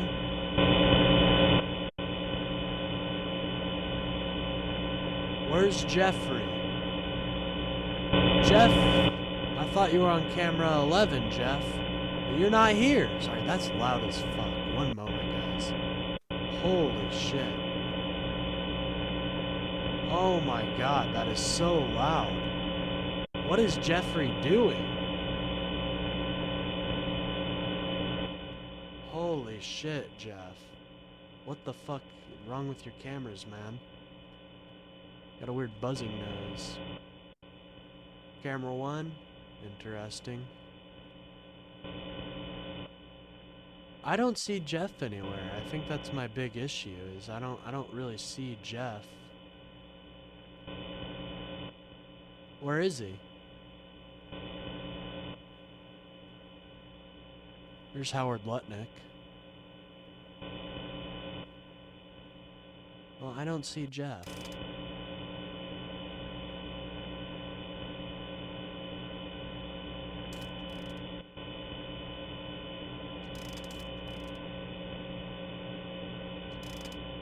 Well, that's not good.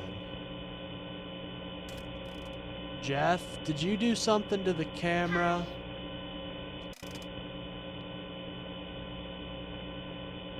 Jeff, did you do something to the damn cameras, man? Oh, well, the noise is gone. That's good. All right, Jeff. You can't do that, man. It's really messing up my flow. Is that supposed to be Jeff right there?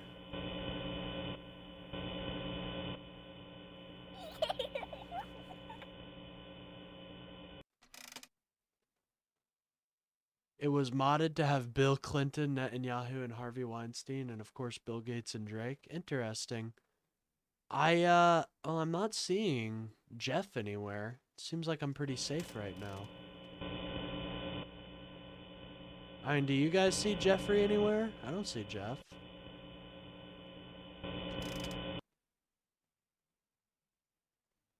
I don't see Jeff anywhere. My vents are at 100% as well. It's already 3 a.m. Jeff is nowhere to be seen. Hi. Yeah, we'll have it play that sound there. Jeff, I'm not seeing you, man. Oh, he's in okay, he's in room 11. Oh, God, no! Jeff got me, guys. What the hell?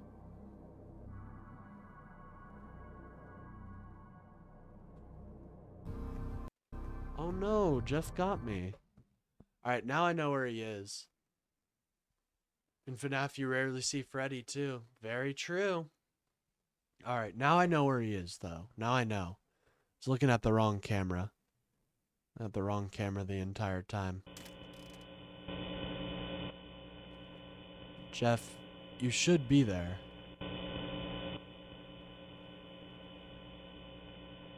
Alright, I'm gonna lead you over here.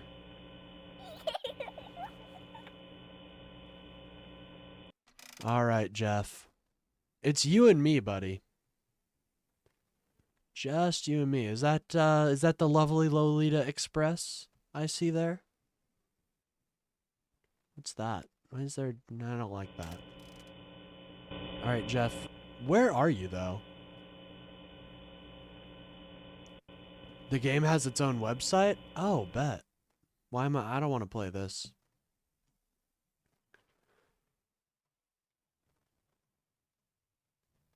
At Epstein's.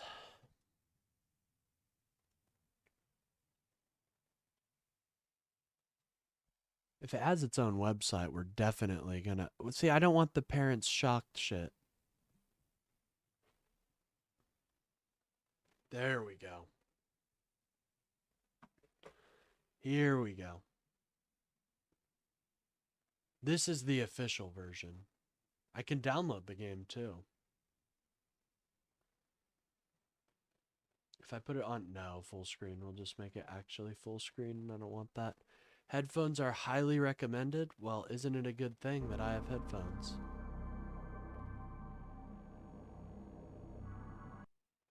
Alright, new game.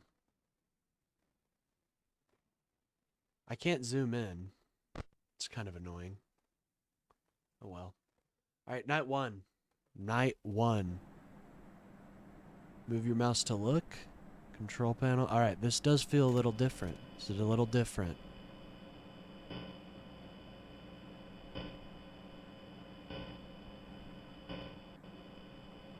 Alright, do you guys see Jeff at all? Jeff, where the hell are you? Alright, we just have to make sure he doesn't get in cam 3 or cam 1.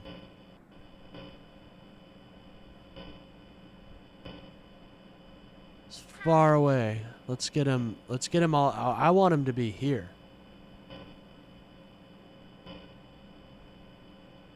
Here. Hopefully you guys are able to see the game.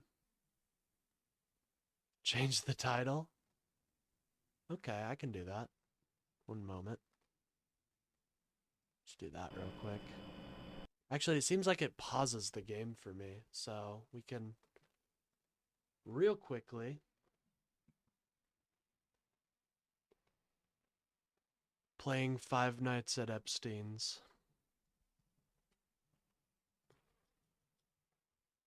Playing the most dangerous game in the world.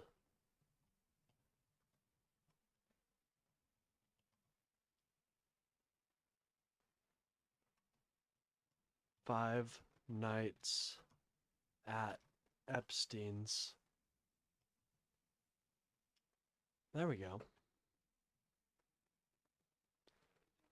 I would definitely, yeah, most dangerous game in the world for sure. Alright, let's continue. Alright, well, I'm not seeing, like, I don't see Jeff anywhere. I really don't.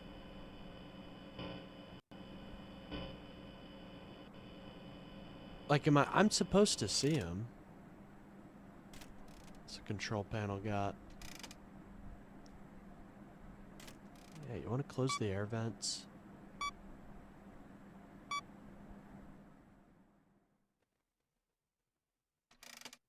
Alright.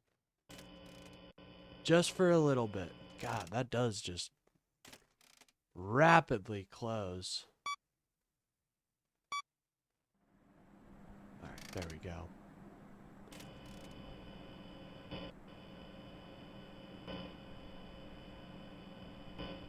I just, where is Jeff? Not even in your own game, man.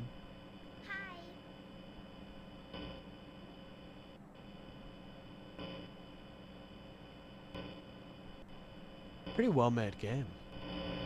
Uh-oh. Uh-oh. He's taking over my systems. Not Jeff. Jeff, you're not getting anywhere close to these systems, buddy. You better get your hands off of it. Alright, here we go. Always starts at cam 11. Use the camera. Oh, so wait. He wasn't even active? Oh, there he is! There he is!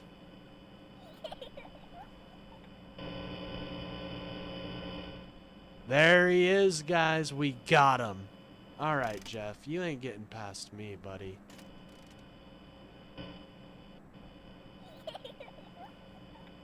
Yeah, you thought it would be that simple, huh, Bubs? Oh, where did he go? Okay, he's back here. No, Jeff. Go back over here. There we go.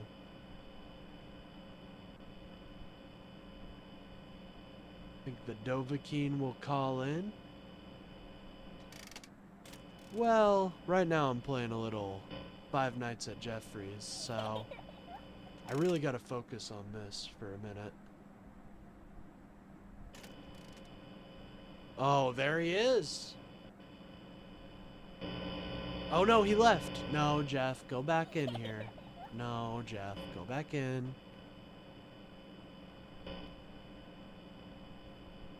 Go back into camera 10. Yeah, see? Oh no, he took over my camera system. Fuck.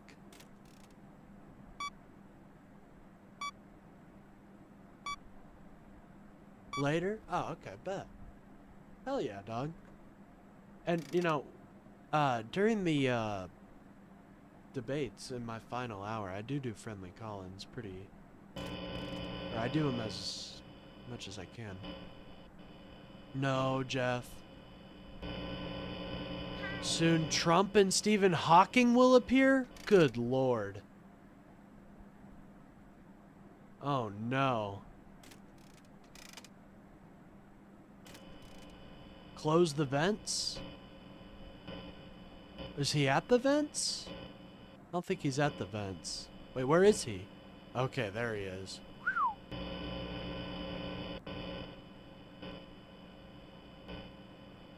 Jeff?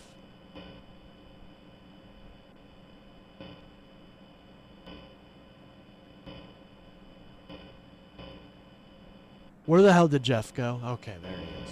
Uh-oh. He's on the move again. Oh, you thought you could be slick. You thought you could be slick right there, huh? You thought it'd be that easy. Well, unfortunately, my friend, I'm an expert FNAF player, and it's already 5 a.m. You couldn't even get to me if you wanted to, Jeff. Yeah, come on, try to get to me. Bet you can't. Bet you can't, loser. Who's that? I guess we'll never know.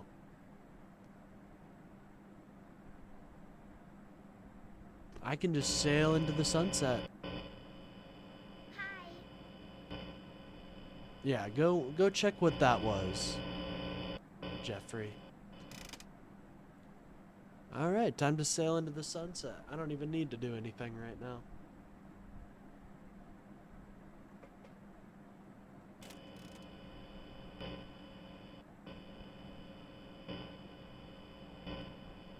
Oh no, he's very active right now. Oh no, he's disabling my cameras. Doesn't matter. Give me the dub. Give me the dub.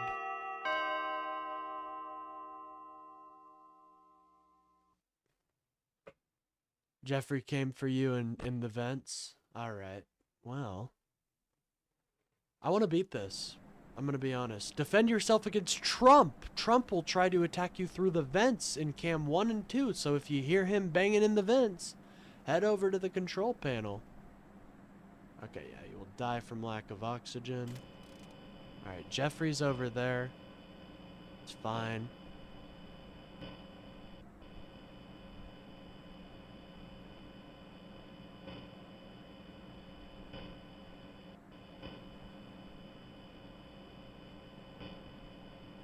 Trump, you stinky bastard. Don't. Oh, shit. Oh, shit.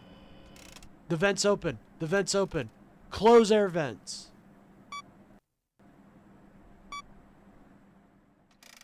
Fucking wrecked, loser.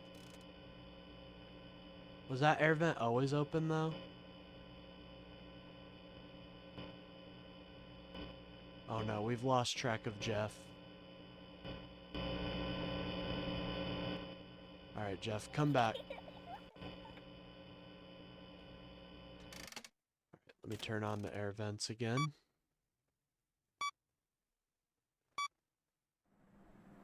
Alright.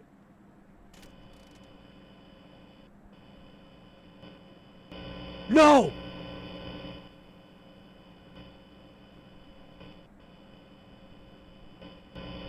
No, Jeff, you go back. Come over here. Actually, no, don't go. Ah, that's actually closer to me. Oh, no, it's Donald Trump.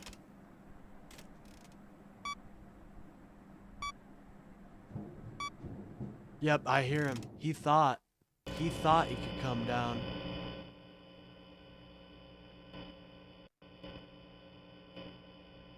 Where the hell is Jeff? Where the hell is Jeffrey? Okay, there you are. Come back to 4.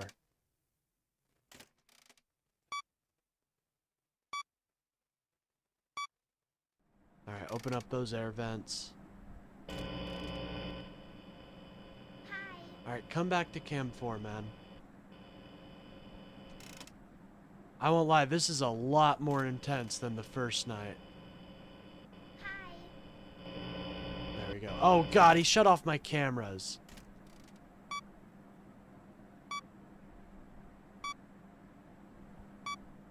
Alright, Jeff. Where'd you go, Bubs? Where'd you go, buddy?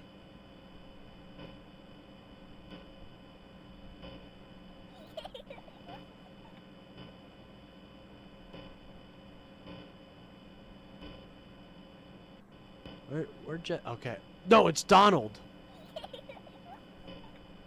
Donald, what are... Oh my god!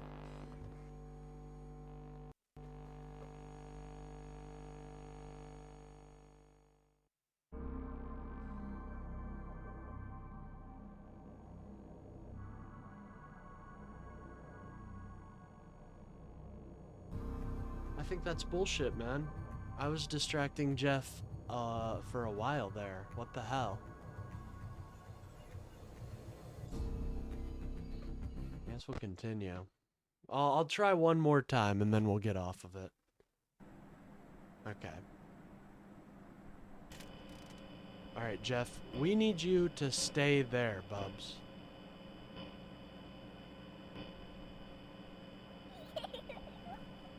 This Dragonborn will save you. Potentially. Okay, that was too... This... this should be easy, okay?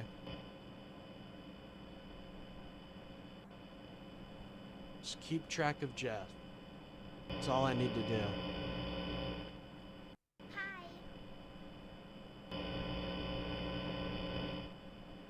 Oh no, it's Donald. What are you doing here, Donald?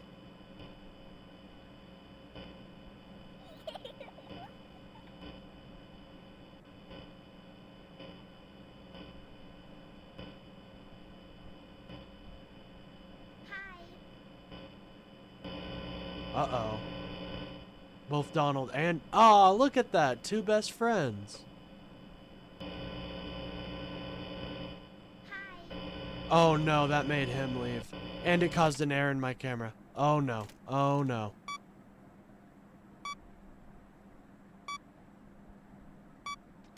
Alright, online. Where the hell did these goofers go? Where did these goofy goobers go? Alright, we got Jeff, we got Trump. Oh, they're all together now.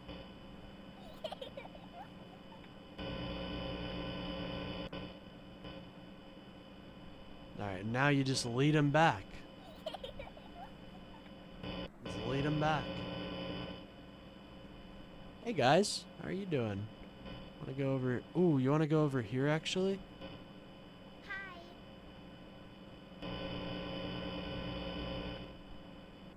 And then, you guys are gonna wanna go over here. Okay, why did they take over my control panel? Oh no.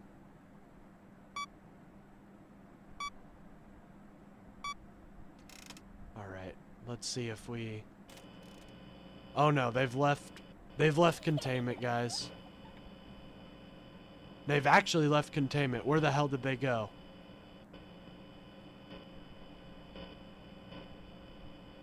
Oh, uh-oh.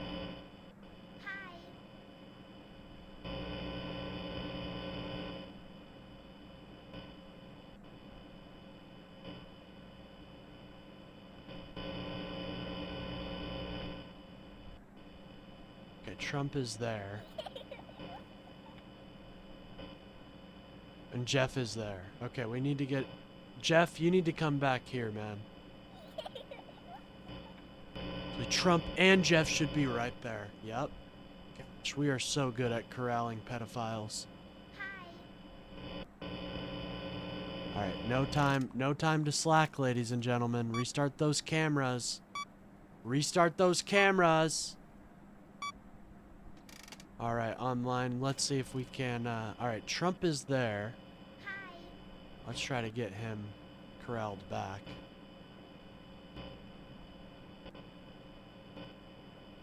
Right, there you are, Jeffrey.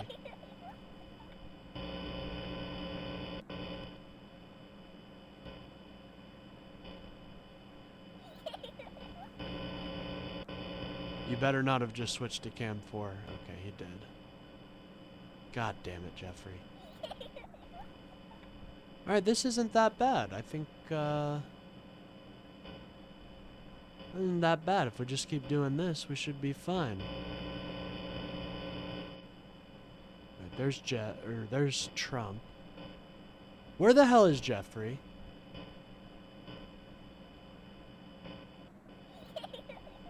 No, Jeffrey, you get back, my friend. Okay, he is very close. I don't like that.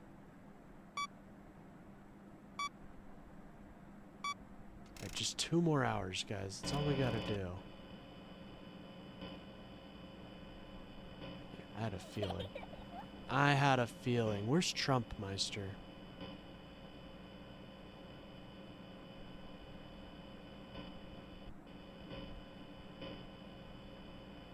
No. Jeff, you go! You leave! No, Jeff. Oh, you thought...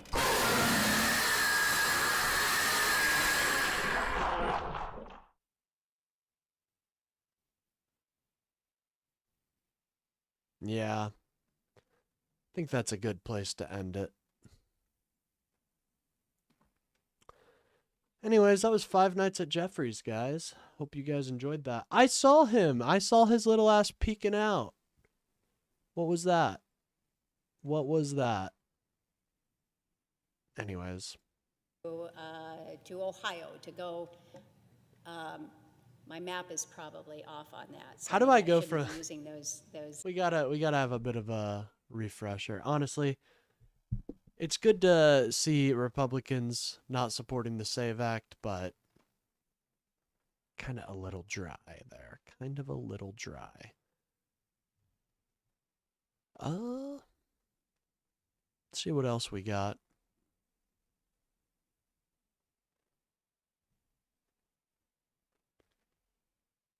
We could end off with a American wants regime change in Cuba. Here's the situation. Let's look into this. Hey, you see this? This Monday, the island nation of Cuba was plunged suddenly into darkness. By the way, It was if you the guys first time support what I do here, feel free to donate to my Ko-Fi. It does help out the channel. And once we hit $100, we will be doing a Fallout New Vegas themed debate. So Cuba's energy grid has collapsed across and I'll the be last dressing several... up as a NCR diplomat. That as you know, with a little bit of service record. So look forward to that, guys. weeks, but it was the worst in a string of blackouts imposed by the United States.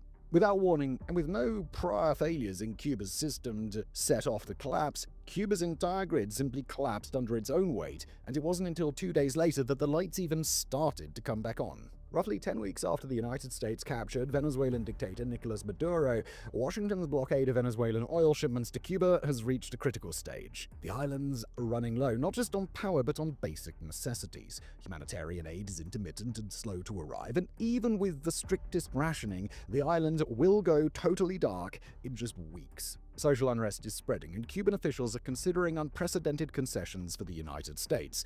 But it seems that America's leader wants something more. As Cubans sat and waited in the dark, Donald Trump told reporters on Tuesday, quote, "I do believe I'll have the honor of taking Cuba. Whether I free it or I take it, I think I can do anything I want with it." Venezuela's Maduro is incarcerated in Brooklyn. Iran's Ayatollah Ali Khamenei is now a memory, and in Cuba, President Miguel Diaz-Canel appears to be the latest world leader to stumble into Donald Trump's golden crosshairs. Cuba in crisis.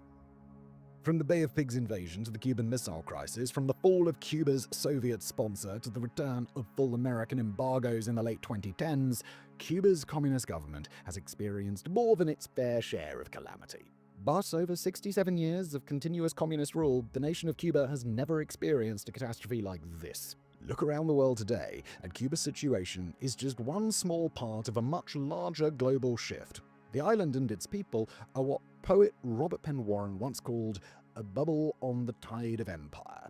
The global order that Washington built after the end of the Cold War is coming apart with stunning speed. Everywhere alliances are breaking and regimes are falling. Venezuela and then Iran have dominated recent headlines, and the breakdowns between Washington and its allies and Moscow and its allies, respectively, are grand-scale stories that demand the world's attention. But for the sake of the people of Cuba, we cannot lose perspective. In any ordinary time, and do we ever miss them, the situation in Cuba today would be the defining foreign affairs story of a given year. So let's put the crisis in perspective for a moment. Tune out Iran, tune out Washington, tune out all of the insanity that is the year 2026 thus far, and focus on Cuba. The Caribbean island nation of somewhere around 10 million people is under a near total energy blockade by the global superpower on its doorstep. After decades of difficult but manageable coexistence, and without any known imminent threat that would demand this sort of US action, Washington has chosen this moment to topple the Cuban regime by force. The blockade was enabled by the United States' January intervention in Venezuela and the subsequent managed transition that placed Venezuela under the control of US-friendly acting President Delcy Rodriguez. With Venezuela and its immense oil reserves under the de facto control of the United States, Washington could use the flow of Venezuelan oil to exert immense pressure on Cuba. Havana satisfies about 40% of its energy needs through its own production of oil and natural gas, but it imports the rest, mostly from Venezuela. Because modern Cuba historically doesn't have much money to spare, and pre-intervention Venezuela badly needed lots of other forms of support that Cuba could provide, the two nations had bartered Venezuelan fuel for Cuban services. Enter the United States in Caracas, and that agreement was all too easy to fracture. Add a blockade to prevent the entry of other energy supplies into Cuba, leveraging a top-tier global military that Havana had zero chance of opposing in any meaningful way, and that was that. Right now, Cuba doesn't have the means to change its situation, either internally or with support from abroad. The Cuban armed forces are badly outdated and horrifically overmatched, not just by the military assets that the US has deployed to the Caribbean, but by the incredible might of the forces available on the American mainland, so close that fighter jets could fly out of Florida and drop bombs on the presidential palace without a refuel or even drop tanks. Russia, sympathetic though it may be, is both unwilling and unable to compel the US to end the blockade, and although Russia dispatched a pair of vessels carrying oil and gas toward Cuba on Wednesday, those ships are highly likely to be interdicted by US forces, if, that is, they even reach the island in time. China exported solar equipment to Cuba across the last several years and has meaningfully improved Cuba's renewable energy infrastructure, but Beijing is even less willing to intervene directly than Moscow. The nations of Latin America have their hands tied. While Mexico has delivered over 2,000 tons of humanitarian food aid to Cuba in the last month, regional leaders understand that by pushing the situation any further, they could be subject to severe economic and diplomatic reprisals, or even military action when dealing with Donald Trump's America. Humanitarian groups from Latin America and Europe, predominantly leftist ones, have started to organize much smaller shipments, the first of which arrived on Wednesday, the 18th of March. But these are only a tiny fraction of the support that Cuba requires, and their shipments do not include the fuel that Havana needs most. As the time of this episode being released, Cuba has now gone 3 months without a single fuel shipment. In Washington, US objectives are clear. Cuba's communist government, ruled for over half a century by Fidel Castro and then his brother Raul, must fall, and the nation's current leader Miguel Diaz-Canel will not be allowed to remain in power. Donald Trump appears to have taken a keen personal interest in his nation's Cuba project, giving us that quote from the introduction about the, quoting here, honor of taking Cuba, among other things. Trump clearly wants to replicate the success of his Venezuela regime change operation, where most of the Maduro regime actually remains in place, but transitions into the direct control of a much more compliant leader who responds to threats of force by basically doing what Washington demands. According to American news outlets, U.S. negotiators have informed their Cuban counterparts that Miguel Diaz-Canel cannot remain in power, although, like Venezuela, they've left it to Cuba to provide their own answers to questions around what may come next. Trump, his negotiating team, and the entire U.S. administration are strongly influenced by a Cuban-American contingent within the U.S. leadership, with its most prominent member being Secretary of State Marco Rubio. The Cuban-American community, as well as a large population of Cuban emigres, have pushed for a regime change operation You like gotta this pay attention to the camera all the time. Oh yeah. FNAF is very... for decades, and now they clearly believe that they found their moment. If the Cuban government has any saving grace right now, it's Cuba's place on Washington's priority list. Quoting Trump again, this time in remarks made last Sunday, "We're talking to Cuba, but we're going to do Iran before Cuba." Clearly, that doesn't mean that Cuba will simply escape Trump's notice till then, if the events of the last several weeks are any indication. But it does seem to mean that the bulk of America's foreign policy attention will remain elsewhere, which would, in most cases, mean that a targeted administration like Havana has a critical window. In another nation, with more resources at its disposal, leaders could play for time, leverage ongoing world events to their advantage, or even try to build an economic or military deterrent. But in Cuba's case, the nation exists at the butt end of many decades of attritional losses, decay, and deprivation. Time is on Washington's side here, not Havana's, and as Havana waits for Washington to arrive, its problems are only getting worse. Now, next up, we're going to talk about the collapse that's already underway across Cuba. But before we do that, we'd like to take a moment to discuss Front.co, which is our team's premium website, written news outlet, and one-stop shop for global conflict analysis. On Front.co, our team works with award-winning journalists and experts to provide key insights into the wars, flashpoints, and geopolitics that shape our world. Plus, we provide exclusive video episodes every single week, as well as our briefing room, a Saturday collection of under-the-radar stories from across the globe. This week, our team is expanding our coverage of the Iran conflict with a free-to-access daily podcast summarizing all the war's latest developments. It's called the Iran Daily Dispatch. We'll be releasing it every weekday until the conflict concludes, and you can sign up to be notified when each new episode is available. You don't need an account to access the dispatch, and it's completely free of charge. Our first week's worth of episodes have already been published, so go check them out, like I say, for free. And if you do choose to subscribe, Front.co costs just $5 a month or $50 a year, and it goes a long way in helping expand our free, independent coverage here on YouTube. Check it out, sign up for the Iran Daily Dispatch, and now let's go back to Cuba. Breaking points.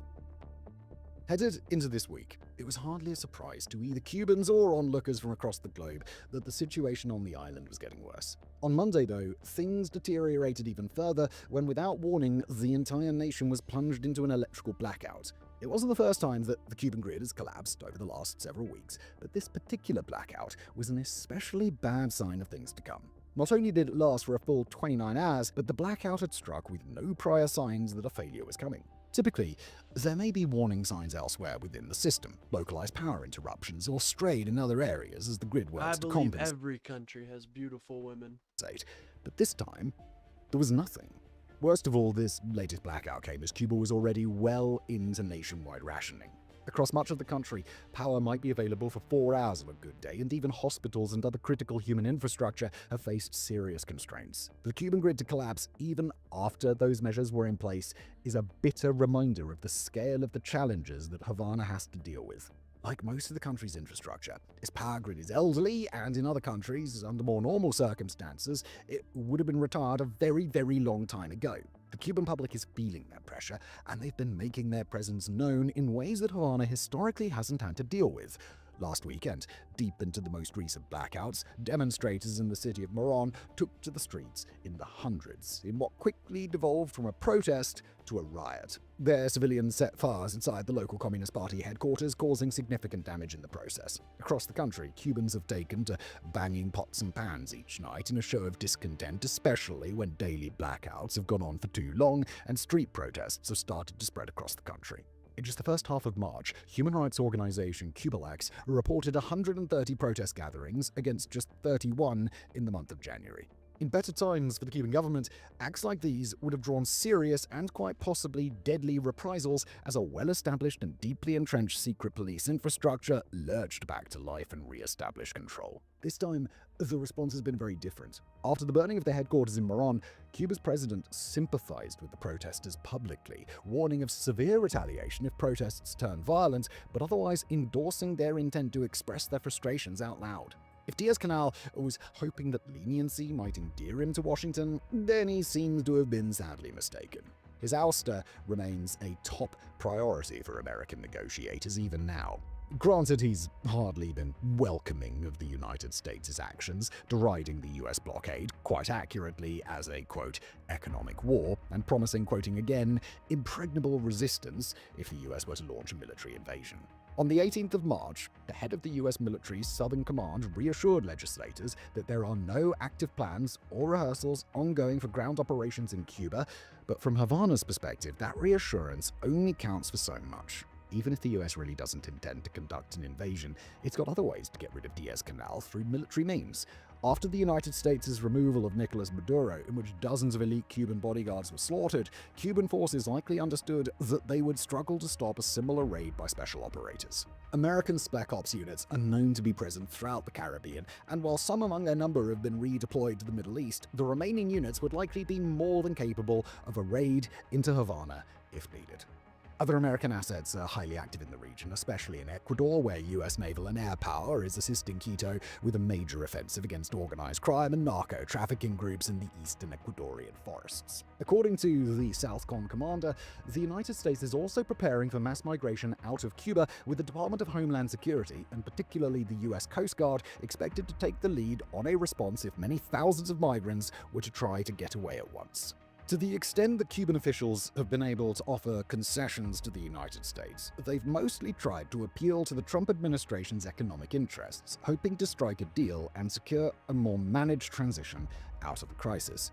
Last week, Cuba's deputy prime minister offered a, quote, fluid commercial relationship with US companies, end quote, in which American investors could choose to back the rehabilitation and reconstruction of Cuba's economy while securing themselves a stake in whatever growth might come next.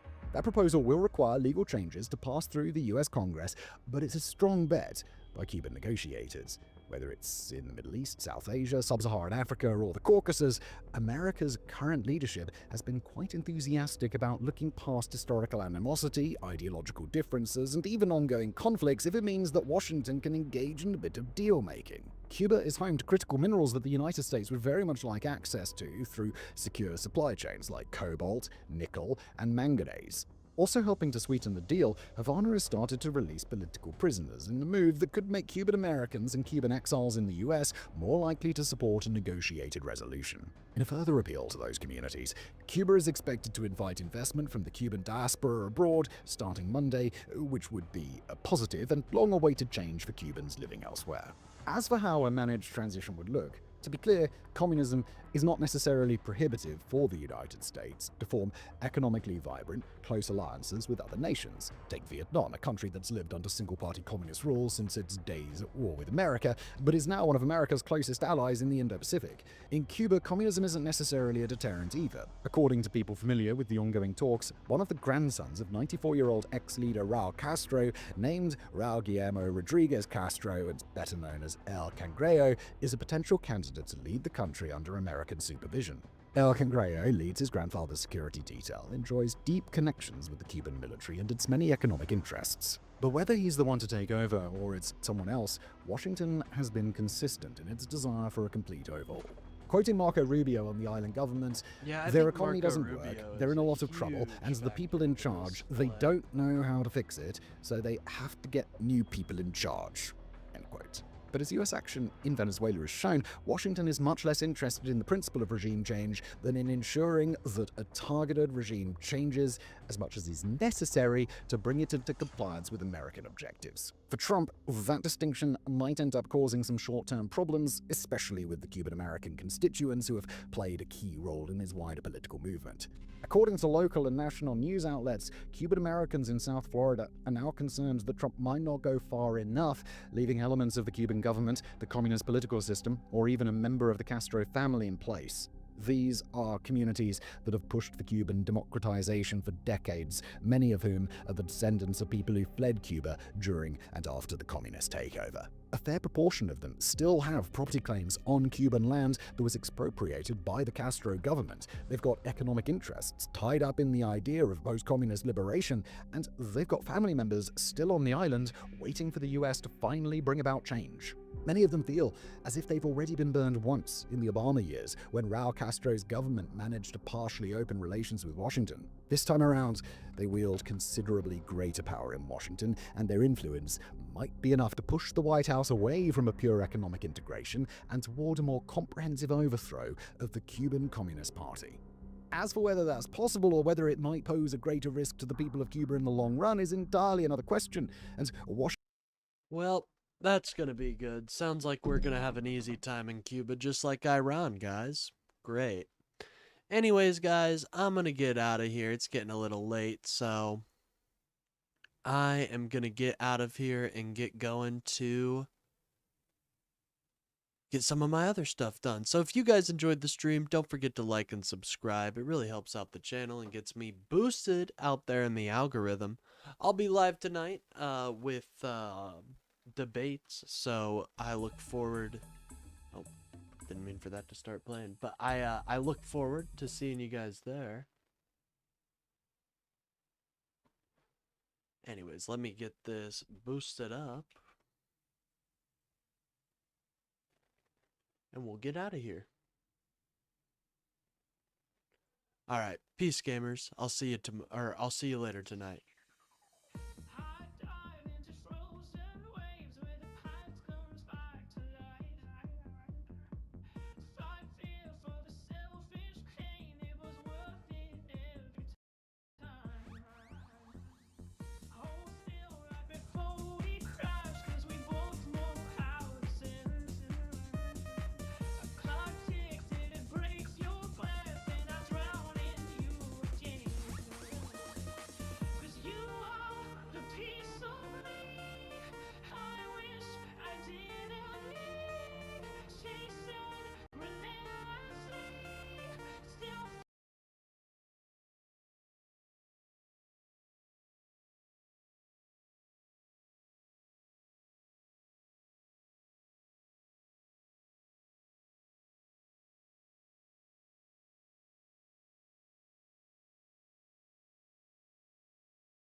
Washington's decisions to balance that risk will ultimately determine Cuba's future.